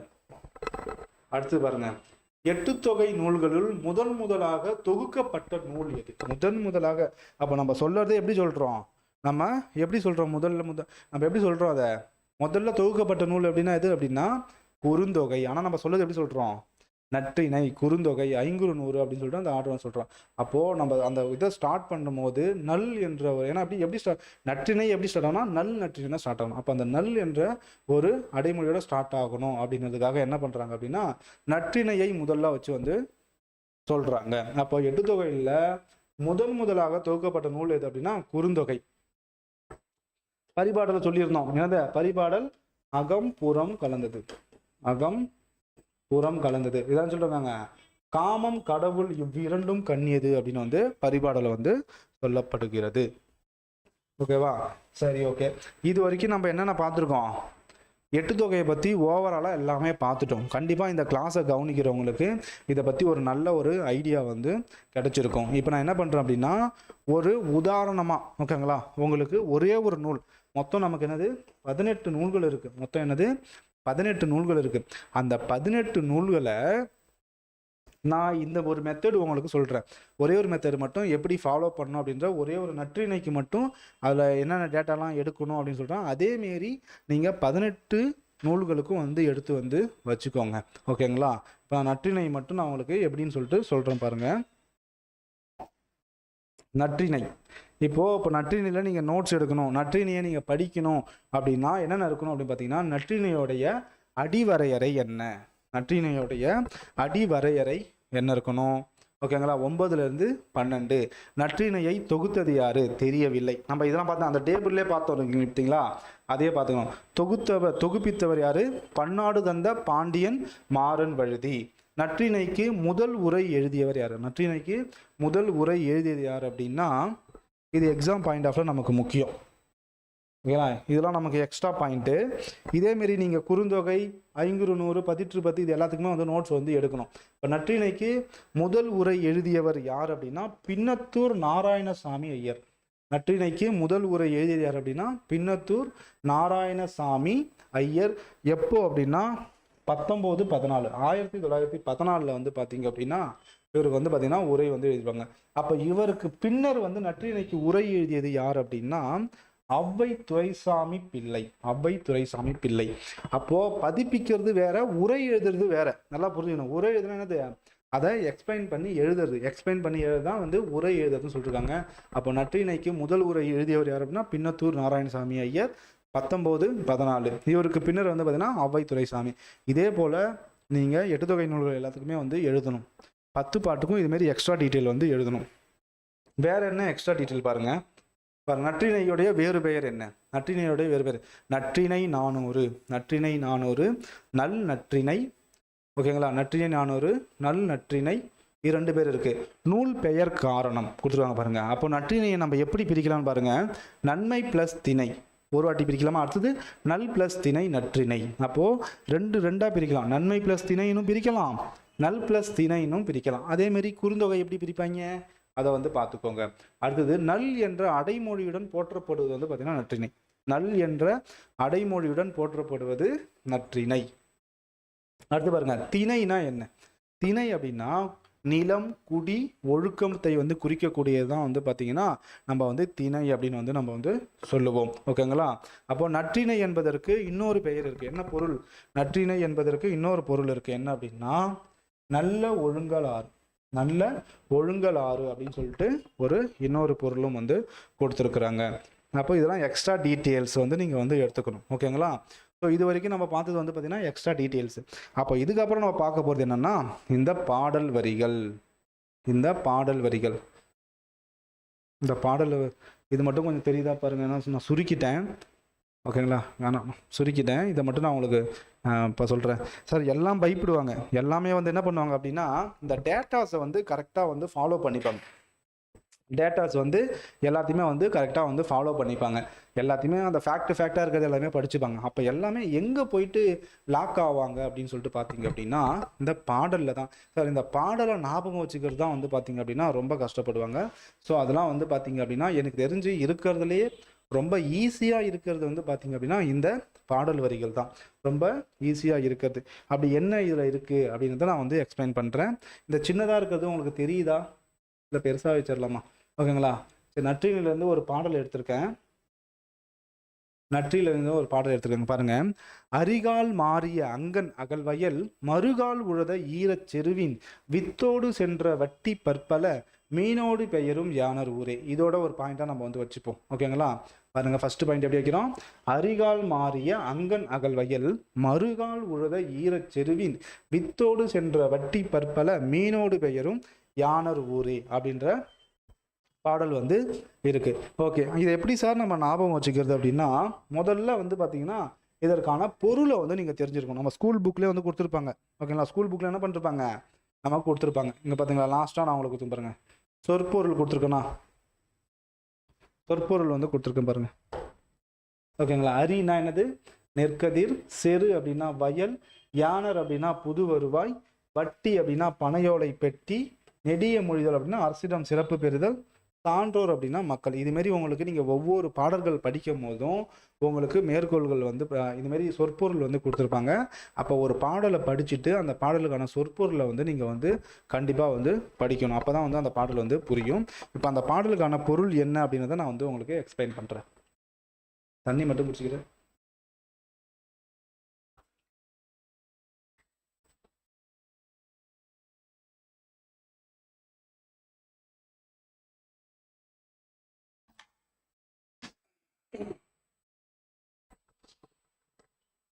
ஓகேங்களா? அப்போ இதை பார்த்துட்டீங்க இல்லையா? இப்போ இந்த மாதிரி பாடல் வந்து கொடுத்துருப்பாங்க இல்லையா? இப்போ நம்ம என்ன பண்ணுறோம்? இப்போ நம்ம என்ன பார்த்துருந்தோம்? அரி அப்படின்னா என்னது? நெற்கதிர்னு பார்த்துருந்தோம். நெற்கதிர். அரி அப்படின்னா நெற்கதிர் அப்படின்னு வந்து பார்த்துருந்தோம் இல்லையா? அடுத்தது செரு அப்படின்னா என்ன பார்த்துருந்தோம்? வயல் அப்படின்னு சொல்லிட்டு பார்த்துருந்தோம். செரு அப்படின்னா வயல் அப்படின்னு வந்து பார்த்துருந்தோம். அதுக்கப்புறம் என்னது? வட்டி. வட்டினா என்னது? பனையோலை பெட்டி.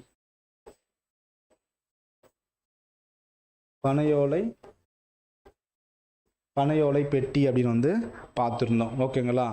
யானர். யானர் அப்படின்னா என்ன சொல்லியிருந்தோம்? புது வருவாய். புது வருவாய். ஓகேங்களா? இதுதான் வந்து பார்த்தீங்கன்னா இந்த பாடலுக்கான சொற்பொருள் வந்து கொடுத்துருக்காங்க. அப்போது இப்படி வந்து படிச்சுக்கிட்டு என்ன பண்ண பாருங்க. அரிகால் மாறிய அங்கன் அகல்வயல் மறுகால் உழுத ஈரச் செருவின் வித்தோடு சென்ற வட்டி பற்பல மீனோடு பெயரும் யானர் ஊரே. அப்போது இந்த பாடலில் என்ன பொருள் அப்படின்னா, நம்மளுடைய சங்க காலத்தில் இந்த விளைநிலங்கள், கண்டிப்பாக கிராமத்தில் இருக்கவங்களுக்கு தெரியும் இந்த விளைநிலங்கள். அந்த விளைநிலங்களை என்ன பண்ணுவாங்க? அந்த நெல்லை விதைப்பதற்காக அறுவடை பண்ணிட்டு அந்த இடத்த என்ன பண்ணுவாங்க?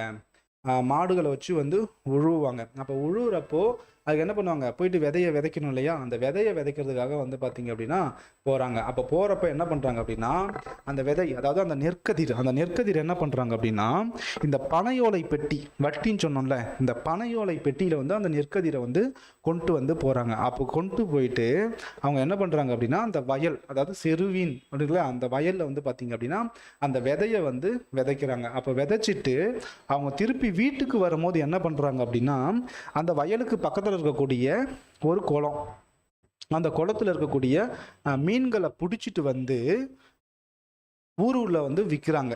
இதுதான் இதில் வந்து கொடுத்துருக்காங்க. அதாவது என்ன அப்படின்னா, என்ன கொடுத்துருக்காங்க அப்படின்னா, நீ போயிட்டு சும்மா வராமல், அதாவது எப்படி போயிட்டு உழவு மட்டும் உழுதுட்டு அந்த விதையை வந்து விதைச்சிட்டு அந்த வெறியும் இந்த பனையோலை பெட்டியை மட்டும் கொண்டு வராமல், அந்த பனையோலை பெட்டியுள்ள பக்கத்தில் இருக்க குளத்துல மீனை பிடிச்சிட்டு வந்து ஊருக்குள்ளாக வந்து பார்த்தீங்க அப்படின்னா அந்த மீனை விற்று புது வருவாய் வந்து ஈட்டுறாங்க. இதுதான் இந்த பாடலை கொடுத்துருக்காங்க. இந்த மாரி நீங்கள் படிச்சுக்கிட்டீங்க அப்படின்னா உங்களுக்கு வந்து ஈஸியாக வந்திருக்கும். அரிகால் மாறிய அங்கன் அகல்வயல் மறுகால் உழுத ஈரச்செருவின். உழுதுட்டாங்க. ஈரச்செருவின் வயல் என்ன பண்ணுறாங்க? வித்தோடு சென்ற வட்டி பற்பல. அப்போது அந்த வட்டியில், அந்த பனையோலை பெட்டியில் என்ன பண்ணுறாங்க? நெற்கதிர் என்ன பண்ணுறாங்க? கொண்டு போகிறாங்க. எடுத்துகிட்டு போயிட்டு அதை விதைச்சிட்டு மீனோடு பெயரும் யானர் ஊரே. யானர் என்ன சொல்லியிருந்தோம்? புது வருவாயின்னு சொல்லியிருந்தோம் இல்லையா? அப்போ அது வந்து யானர் ஊரே அப்படின்னா ஊருக்குள்ளே வந்து விற்கிறாங்க. ஓகேங்களா? இதுதான் வந்து பார்த்தீங்கன்னா இந்த பாடலுடைய பொருளாக வந்து இருக்கு. அடுத்தது வந்து பார்த்தீங்கன்னா நமக்கு இந்த பாடலுக்கு ரெண்டு பொருள் இருக்கு.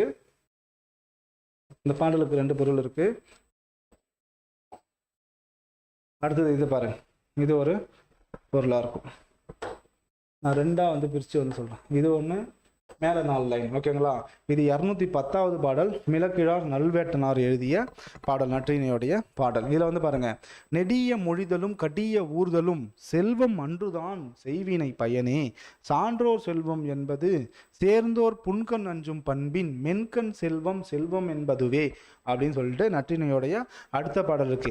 இந்த பாடலில் வந்து பார்த்தீங்க அப்படின்னா நம்ம சொற்பொருள் பார்த்தோம். நெடிய மொழிதலும் என்னது? அரசரிடம் சிறப்பு பெறுதல். அப்போ இந்த பாடலில் என்ன சொல்ல வராங்க அப்படின்னா, இப்போ ஒரு மன்னர் வராரு அப்படின்னா அந்த மன்னர் வரும்போது என்னென்னலாம் சிறப்புகள் இருக்கும் அப்படியே இமேஜினேஷனுக்கு வந்து பாகுபலி படத்துக்கு போயிடுங்களேன். அந்த பாகுபலியில் வந்து பார்த்தீங்க அப்படின்னா அந்த சிம்மாசனத்தை அடையிற போகிறப்போ வந்து பார்த்திங்கன்னா யானைப்படை, குதிரைப்படை, காலாட்படைலாம் வரும் இல்லையா? அதுபோல் வந்து ஒரு மன்னர் வரும்பொழுது அவருடைய முன்னாடி குதிரைப்படைகள், யானைப்படைகள், காலாட்படைகள், சிப்பாய் படைகள்லாம் வரும் இல்லையா?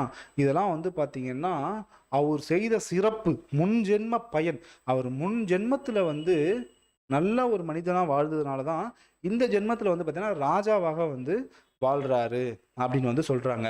அப்போது நம்ம என்ன பண்ணோம் அப்படின்னா, இப்போ வாழும் பொழுது நம்மள்கிட்ட வந்து பார்த்திங்க அப்படின்னா உரியவர் நம்மக்கிட்ட யாராச்சும் ஹெல்ப் கேட்டு வராங்க அப்படின்னா அவங்கள வந்து பார்த்திங்க அப்படின்னா முகம் சுளிக்காமல் அவங்களுக்கு வந்து உதவி பண்ணணும். அதுதான் வந்து செல்வம் அப்படின்னு வந்து சொல்கிறாங்க. சான்றோர் அப்படின்னா மக்கள், அதுதான் வந்து மக்களுடைய செல்வம் அப்படின்னு வந்து சொல்லப்படுது. பாருங்கள், நெடிய மொழிதலும் கடிய ஊர்தலும் செல்வம் அன்றுதான் செய்வினை பயனே. அப்போ நீ முன் ஜென்மத்தில் என்ன பண்ணுறியோ அதுதான் வந்து நமக்கு வந்து பார்த்தீங்கன்னா இங்கே நடக்குது அப்படின்னு வந்து சொல்கிறாங்க. அப்போ சான்றோர் செல்வம் என்பது அப்படின்னா சேர்ந்தோர் புன்கண் அஞ்சும் பண்பின் அப்படின்றாங்க. நம்ம உரியவர் யாராச்சும் நம்ம கிட்ட உதவி கேட்டு வராரு அப்படின்னா அவருக்கு முகம் சுளிக்காம நம்ம உதவி பண்ணணும் அப்படின்னு தான் சொல்றாங்க. அதுதான் செல்வம், செல்வம் என்பது அதுவே அப்படின்னு வந்து நமக்கு வந்து கொடுத்துருக்காங்க. சான்றோர் செல்வம் என்பது சேர்ந்தோர் புன்கண் அஞ்சும் பண்பின் மென்கண் செல்வம் செல்வம் அதுவே அப்படின்னு வந்து நமக்கு வந்து இந்த பாடல் வந்து கொடுத்துருக்காங்க. ஓகேங்களா? அப்போ இதுமாரி பாடல்களை வந்து நீங்க என்ன பண்ணணும், பொருளோட படிச்சுட்டீங்க அப்படின்னா எப்பயுமே உங்களுக்கு மறைக்காது. என்னது? எப்பயுமே என்ன ஆகும், இந்த பாடல் வந்து உங்களுக்கு மறக்கவே வந்து மறக்காது. ஓகேங்களா? சரி, இதேமாரி சொற்பொருளும் சேர்த்து வந்து படிச்சுக்கோங்க. இதேமாரி குறுந்தொகைக்கு எல்லாமே வந்து எழுதிக்கோங்க. நான் வந்து இதில் வந்து உங்களுக்கு வந்து குறுந்தொகைக்கு 6th to 12th வரைக்கும் என்னென்ன மேற்கோள்கள், முக்கியமான மேற்கோள்கள் இருக்கோ அது எல்லாமே வந்து எடுத்து வச்சுருக்கேன். பாருங்கள், இப்போது இந்த மேற்கோள்கள் நீங்கள் பார்த்துருப்பீங்க.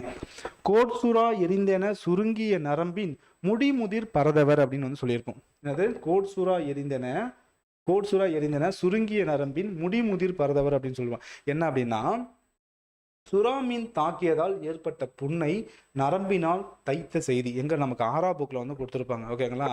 பரதவர் அப்படின்னா இந்த கடல்ல வந்து பார்த்தீங்க அப்படின்னா மீன் பிடிக்கிறவங்க இல்லையா, அவங்கள வந்து பார்த்தீங்க அப்படின்னா பரதவர் அப்படின்னு சொல்லுவோம். அவங்கள வந்து சுறாமீன் தாக்கியதா. அப்போ என்ன இருக்கும், நம்ம தையல் போடுறோம் இல்லையா, அதுக்கு வந்து பார்த்தீங்க அப்படின்னா நரம்புனால் வச்சு அந்த காயத்தை வந்து தச்சிருக்காங்க. அதுதான் வந்து இந்த பாடல். கோட்சுரா எரிந்தென சுருங்கிய நரம்பின் முடிமுதிர் பரதவர் நம்ம 6th புக்ல வந்து இருக்கு. ஓகே, அடுத்த பாடல் பார்க்கலாமா? அடுத்த மேற்கோள் பாருங்க.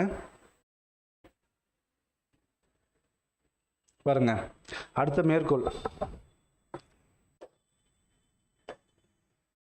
மேற்கோள் வந்து பாருங்க. தன்னாடு விளை நிலத்த வெண்ணெல்லால் தந்து பிற நாட்டு உப்பின் கொள்ளை சுற்றி உமணர் போகலும் அப்படின்னு சொல்லிட்டு ஒரு பாட்டு வந்திருக்காங்க. இது என்ன அப்படின்னா, நெல்லை கொடுத்து உப்பை வந்து வாங்கியிருக்காங்க. அதாவது பண்டம் மாற்று முறை வந்து நடந்திருக்கு. அதை வந்து சொல்லியிருக்காங்க. நெல்லை கொடுக்குறாங்க, அதுக்கு பதிலாக வந்து பார்த்தீங்க அப்படின்னா உப்பை வந்து வாங்கி வந்து பார்த்தீங்க அப்படின்னா பயன்படுத்தியிருக்காங்க. அதுதான் வந்து தன்னாடு விளை நிலத்த வெண்ணெல்லால் தந்து பிற நாட்டு உப்பின் கொள்ளை சுற்றி உமணர் போகிலும் அப்படின்னு சொல்லிட்டு இதுவும் நமக்கு 6th புக்கில் இருக்கக்கூடிய ஒரு மேற்கோள். ஓகேங்களா? இதெல்லாம் முக்கியமான மேற்கோள். இதுமாரி கலெக்ட் பண்ணணும். அடுத்தது வந்து பாருங்க, அடுத்த ஒரு மேற்கோள் வந்து பாருங்க. இது என்ன அப்படின்னா, முத்துப்படு பரப்பீர் கொற்கை மூன்றுரை அப்படின்னு சொல்லிருக்காங்க. முத்துப்படு பரப்பீர், இது 7th புக்கில் இருக்கக்கூடிய மேற்கோள். கொற்கையில விளைந்த பாண்டிய நாட்டு முத்து உலக புகழ் பெற்றது. கொற்கைனா நமக்கு என்னது, பாண்டியனுடைய பகுதியை குறிக்கக்கூடியது. அதில் வந்து பார்த்தீங்கன்னா கொற்கையில் விளைந்த பாண்டிய நாட்டு முத்து உலக புகழ் பெற்றதா வந்து பார்த்தீங்க அப்படின்னா விளங்கியதா வந்து நமக்கு நற்றிணையில் நமக்கு வந்து சொல்லியிருக்காங்க. அதுதான் முத்துப்படு பரப்பீர் கொற்கை மூன்றுரை. இந்த மேற்கோளை கொடுப்பாங்க. கொடுத்து இது வந்து பார்த்தீங்க அப்படின்னா யாரோ எந்த நூலுடைய மேற்கோள், நற்றிணையா குறுந்தொகையா அப்படின்னு வந்து கேட்பாங்க. அதனால் இந்த மேற்கோளை வந்து பார்த்து வச்சுக்கோங்க. அடுத்த மேற்கோள் பாருங்க. அடுத்த மேற்கோள் பாருங்க. அல்லில் ஆயினும் பாருங்க எப்படிப்பட்ட நம்மளுடைய தமிழுடைய கலாச்சாரம் பண்பாடு எப்படி இருந்திருக்கு பாருங்க. அல்லில் ஆயினும் விருந்துவரின் உவக்கும் அப்படின்னு சொல்றாங்க. அல்லில் ஆயினும் விருந்துவரின் உவக்கும் அப்படின்னு சொல்றாங்க. விருந்தோம்பர் நம்மளுடைய தமிழருடைய சிறந்த பண்பே வந்து பாத்தீங்க அப்படின்னா விருந்தோம்பல் தான். இந்த பாடல் என்ன சொல்லிருக்காங்க அப்படின்னா, அந்த காலத்துல வந்து நம்ம பெண்கள் இருக்காங்க இல்லையா, அவங்க பெண்கள் வந்து பாத்தீங்க அப்படின்னா சிறந்த பண்புகளை வந்து கொண்டுதான் இருக்காங்க. அதாவது நடு இரவில் விருந்தினர் வந்தாலும் மகிழ்ந்து அவர்களை வரவேற்று உணவிடும் முறை வந்து பார்த்தீங்கன்னா இருந்திருக்கு. நடு ராத்திரியில் வந்தாலும் உறவினர்கள் வந்தாலும் அவங்கள முகம் சொல்லிக்காம அவங்கள அழைத்து அவங்களுக்கு வந்து உணவு வந்து பார்த்தீங்க அப்படின்னா பரிமாறி இருக்காங்க. அதுதான் கொடுத்துருக்காங்க. அல்லில் ஆயினும் விருந்துவரின் உவக்கும் 10th புக்கில் கொடுத்துருக்கக்கூடிய ஒரு மேற்கோள். இதையும் நோட் பண்ணி வச்சுக்கோங்க. ஓகேவா? சரி, அடுத்த மேற்கோள் பார்த்துடலாமா? அடுத்த மேற்கோள் பாருங்க. நம்ம முன்னாடி பார்த்தோம் இல்லையா, சான்றோர் செல்வம் என்பது சேர்ந்தோர் புன்கண் அஞ்சும் பண்பின் அப்படின்னு சொல்லிட்டு ஒரு மேற்கோள் கொடுத்துருந்தோம் இல்லையா. ஸோ அது வந்து பார்த்துக்கோங்க. அடுத்து வந்து பாருங்க, வாய்மை பிழையா. இங்கே ஒரு 3 மேற்கோள் வந்து கொடுத்துருக்காங்க பாருங்க தனித்தனியா. வாய்மை பிழையா நன்மொழி அப்படின்னு சொல்லிட்டு ஒரு மேற்கோள் வந்து கொடுத்துருக்காங்க. பொய்யா மொழி கொடுஞ்சொல் அப்படின்னு வந்து கொடுத்துருக்காங்க. அடுத்தது நீர்ப்படு பசுங்கலம் அப்படின்னு கொடுத்துருக்காங்க. வாய்மையை பற்றி சொல்லக்கூடிய ஒரு மேற்கோள் இருக்கு. அதுக்கப்புறம் பொய்யா மொழி கொடுஞ்சொல் அப்படின்னு சொல்லி ஒரு மேற்கோள் இருக்கு. அடுத்தது நீர்ப்படு பசுங்கலம் அப்படின்னு சொல்லிட்டு வந்து மேற்கோள் வந்து கொடுத்துருக்காங்க. அடுத்த மேற்கோள் பாருங்க. அடுத்த மேற்கோள் இது வந்து நமக்கு 12th புக்கில் இருக்கக்கூடியது. பாருங்க 12th புக்கில் இருக்கக்கூடியது பாருங்க. முருகு உரர் முன்போடு கடுஞ்சினம் தெருக்கி பொருதா யானை. அதாவது யானை வந்து பாத்தீங்க அப்படின்னா ஒரு போருக்கு போகும்போது எப்படி சினம் கொண்டு போகும், எவ்வளோ ஒரு அந்த வக்ரமான கோபமா வந்து போகும். அது போல முருகனுடைய வீரம், முருகன் இருக்கார் இல்லையா, முருகனுடைய வீரம் வந்து பாத்தீங்கன்னா யானையோடைய வீரத்துக்கு சமம் அப்படின்னு சொல்லிட்டு வந்தா இந்த மேற்கோள்ல வந்து கொடுத்துருக்குறாங்க. என்ன கொடுத்துருக்காங்க? முருகு உரார் முன்போடு கடுஞ்சினம் செருக்கி பொருதா யானை. ஓகேவா? முருகனோடது யானையோடைய வீரத்தை வந்து பார்த்தீங்கன்னா முருகனுடைய வீரத்துக்கு வந்து பார்த்தீங்கன்னா கம்பேர் பண்ணி வந்து சொல்லியிருக்காங்க. ஓகே, அடுத்து பாருங்க. அடுத்த மேற்கோள் பாருங்க. பிரசம் கலந்த வெண்சுவை தீம்பால் விரிகதிர் பொற்கலந்து அப்படின்னு சொல்லிட்டு போதனார் அவர்களுடைய பாடு வந்து சொல்லிருக்காங்க. இது என்ன அப்படின்னா, நற்றாய் செவிலித்தாய்க்கு வந்து பார்த்தீங்க அப்படின்னா செவிலித்தாய் நற்றாய்க்கு வந்து பார்த்தீங்க அப்படின்னா அறிவுரை கூறக்கூடியதாக வந்து இருக்கும். இல்லற வாழ்க்கையை பற்றி சொல்லக்கூடியதாக இருக்கும். பிரசம் கலந்த வெண்சுவை தீம்பால் விரிகதிர் பொற்கலந்து அப்படின்னு சொல்லிட்டு ஒரு மேற்கோள் வந்து இருக்கு. இதையும் வந்து பார்த்துக்கோங்க. அடுத்த மேற்கோள் பார்த்துடலாமா? பாருங்க எவ்வளோ நமக்கு நற்றினியில் மட்டும் எத்தனை மேற்கோள் வந்து இருக்கு பாருங்க. சரி பாருங்க, இது முக்கியமான மேற்கோள். இங்க பாருங்க, இங்க 2 மேற்கோள் வந்து இருக்கு பாருங்க. என்ன மேற்கோள் பாருங்க. நீரின் ரமையா உலகு போல தம்மின் ரமையா தன்னைய தருளி. நீரின் ரமையா உலகு போல தம்மின் ரமையா தன்னைய தருளி. இது நற்றினையோடைய பாடல் தான். இதுல என்ன சொல்றாங்க அப்படின்னா, ஒரு தலைவன் தலைவியோட கூற்றை வந்து கொடுக்குறாங்க. என்ன அப்படின்னா, இந்த உலகம் எப்படி, நீர் இல்லைன்னா உலகம் இருக்காது. அப்ப நீரின்றி அமையாத உலகு நம்ம கேள்விப்பட்டிருக்கோம் இல்லையா. அப்ப நீர் இல்லாம உலகம் இருக்காது. அதே மாரி ஒரு பெண்ணோட வாழ்க்கை வந்து பாத்தீங்க அப்படின்னா செழுமையா அருமையாக வாழ்வதற்கு தலைவனுடைய காதல் நெஞ்சம் அருள் மிக்கதுன்னு சொல்றாங்க. ஓகேங்களா? ஒரு தலைவன் தலைவி, அதாவது கணவன் மனைவி இருக்காங்க அப்படின்னா அந்த மனைவி வந்து மகிழ்ச்சியோடு வாழ்வதற்கு கணவனுடைய காதல் நெஞ்சம் இன்றியமையாதது. அப்ப தலைவனுடைய காதல் நெஞ்சம் இல்லை அப்படின்னா மனைவியோடைய வாழ்க்கை வந்து சிறப்பாக வந்து இருக்காது அப்படின்னு தான் இந்த மேற்கோள். நீரின் ரமையா உலகு போல தம்மின் ரமையா நன்னைய தோல்வி அப்படின்ற பாடல். அடுத்து பாருங்க, அடுத்த மேற்கோள் வந்து பாருங்க. சாதல் அஞ்சேன் அஞ்சுவேன் சாவில் பிறப்பு பிரி தாகுவேன் ஆயின் மறக்குவேன் கொள் என் காதலன் எனவே. மறுபடியும் பாருங்க. சாதல் அஞ்சுவேன் சாவில் பிறப்பிரி தாகுவேன் ஆயின் மறக்குவேன் கொள் என் காதலன் அப்படின்னு சொல்லிட்டு கொடுத்துருக்காங்க. இதுல என்ன அப்படின்னா, தலைவன் தலைவிக்கு வந்து பாத்தீங்க அப்படின்னா ஒரு சண்டை வந்து ஏற்படுது. இதுல வந்து பாத்தீங்கன்னா தலைவி வந்து பாத்தீங்கன்னா ஒரு இறக்கும் நேரம் வந்து ஏற்படுது. அதாவது அவங்க வந்து என்ன பண்ணா அவங்க சாவறதுக்கு வந்து பயப்படுறாங்க. அப்போ சாவறதுக்கு பயப்படுறாங்க. ஏன் தற்கொலை பண்ணிக்க வந்து பயப்படுறாங்க அப்படின்னா, இப்போ இந்த ஜென்மத்துல தலைவன் கூட நம்ம இருந்துட்டோம். அப்போ அடுத்த ஜென்மத்துல நம்ம பிறந்தால் இவனுடைய மறுபடியும் வந்து தலைவனோட நம்மளுடைய வாழ்க்கை வந்து அமையுமா? அடுத்த ஜென்மத்துல பாருங்க, இந்த ஜென்மத்துல சேர்ந்து வாழ்ந்துட்டோம். ஆனா அடுத்த ஜென்மத்துல நம்ம பிறந்தோம் அப்படின்னா தலைவன் கூட நம்மளால சேர்ந்து வாழ முடியுமா அப்படின்னு சொல்லிட்டு தலைவி வந்து பாத்தீங்க அப்படின்னா பயப்படக்கூடிய பாடல் தான் வந்து இதை வந்து கொடுத்துருக்காங்க. பாடலாம் வந்து கொடுத்துருக்காங்க.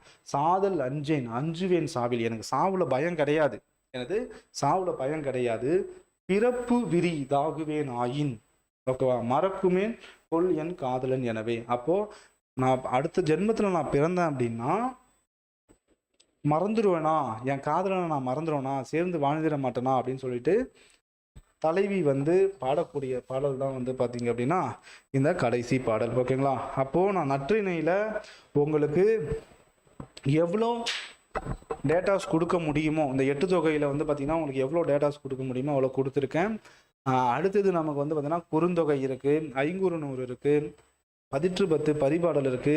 அதை எல்லாத்தையும் நடத்தணும் அப்படின்னா இன்னைக்கு ஃபுல்லா 4 மணி வரைக்கும் லைவ் போட்டால் கூட முடியாது. ஸோ அதனால வந்து அதெல்லாம் வந்து உங்களுக்கு நான் வந்து வீடியோ கிளிப்பு, ஏன்னா இப்போ நம்ம வந்து ஓவராலாக வந்து பார்த்துட்டோம்.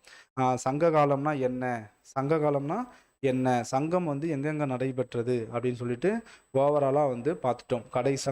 முதல் சங்கம், இடைச்சங்கம், கடைச்சங்கம், இதை மூணுத்தையுமே வந்து பார்த்துட்டோம். அதுக்கப்புறம் 11 மேற்கணக்கு நூல்கள் அப்படின்னா 8 தொகைனா என்ன, 10 பாட்டெலாம் என்ன அப்படின்னு சொல்லிட்டு ஓவராலாக வந்து பார்த்துட்டோம். இதில் இருக்கக்கூடிய டேட்டாஸையும் நம்ம வந்து ஓவராலாக வந்து பார்த்துட்டோம். இதில் நற்றிணை நூலை மட்டும் நான் உங்களுக்கு எக்ஸாம்பிளாக எடுத்து நடத்தியிருக்கேன். அதில் என்னென்ன இருக்கணும், தொகுத்தது யாரு, தொகுப்பித்தவர் யாரு, பாடல் அடிவரை என்ன, அது அகமா புறமா, தொகுப்பித்தது யாரு, தொகுத்தது யாரு, தொகுப்பித்தது யாரு, கடவுள் வாழ்த்து பாடியது யாரு, கடவுள் யாரு, இதெல்லாம் வந்து கம்பல்சரி இருக்கணும். அதுக்கப்புறம் உரை ஆசிரியர்கள் யார் உரை எழுதியிருக்கா, முதல் உரை யார் எழுதியிருக்கா அப்படின்னு நம்ம வந்து பார்த்தோம். அதுக்கப்புறம் நற்றினை இருக்கக்கூடிய மேற்கோள்கள். இதே ஃபார்மேட்டில் நீங்கள் அடுத்து வரக்கூடிய எல்லா நூல்களுக்குமே வந்து பார்த்தீங்க அப்படின்னா நோட்ஸ் வந்து நீங்கள் வந்து கலெக்ட் பண்ணணும். என்னால் முடிஞ்ச வரைக்கும் மற்ற குறுந்தொகை, ஐங்குறுநூறு, 10 பரிபாடல் பேலன்ஸ் இருக்கிறது எல்லாத்தையுமே வேணால் ஒரு கிளிப்பாக வந்து நம்ம வந்து வீடியோவாக வந்து க்ளீன் பண்ணி நம்ம ரெடி பண்ணி வந்து உங்களுக்கு வந்து அப்லோட் பண்ணலாம். ஓகேங்களா?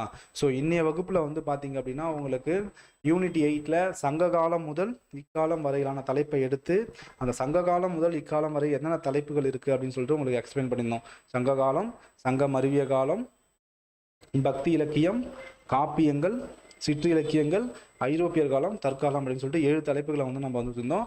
இதை ஃபுல்லாக முடித்தாலே நம்ம 6th to 12th வரைக்கும் ஃபுல்லாக முடித்த மாதிரி. அதை படிக்கிறது ஒன்று தான், 6th to 10th வரைக்கும் படிக்கிறதும் ஒன்று தான். ஏன்னா அதில் வந்து பார்த்தீங்கன்னா உங்களுக்கு தனியாக கொடுத்துருப்பாங்க.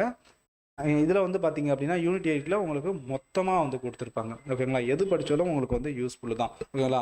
கண்டிப்பாக உங்களுக்கு சங்க காலத்தில் இருக்கக்கூடிய இந்த 8 தொகை 10 பாட்டை பற்றி கண்டிப்பாக ஒரு தெளிவு வந்து கிடைச்சிருக்கும் அப்படின்னு சொல்லிட்டு வந்து நான் நம்புகிறேன்.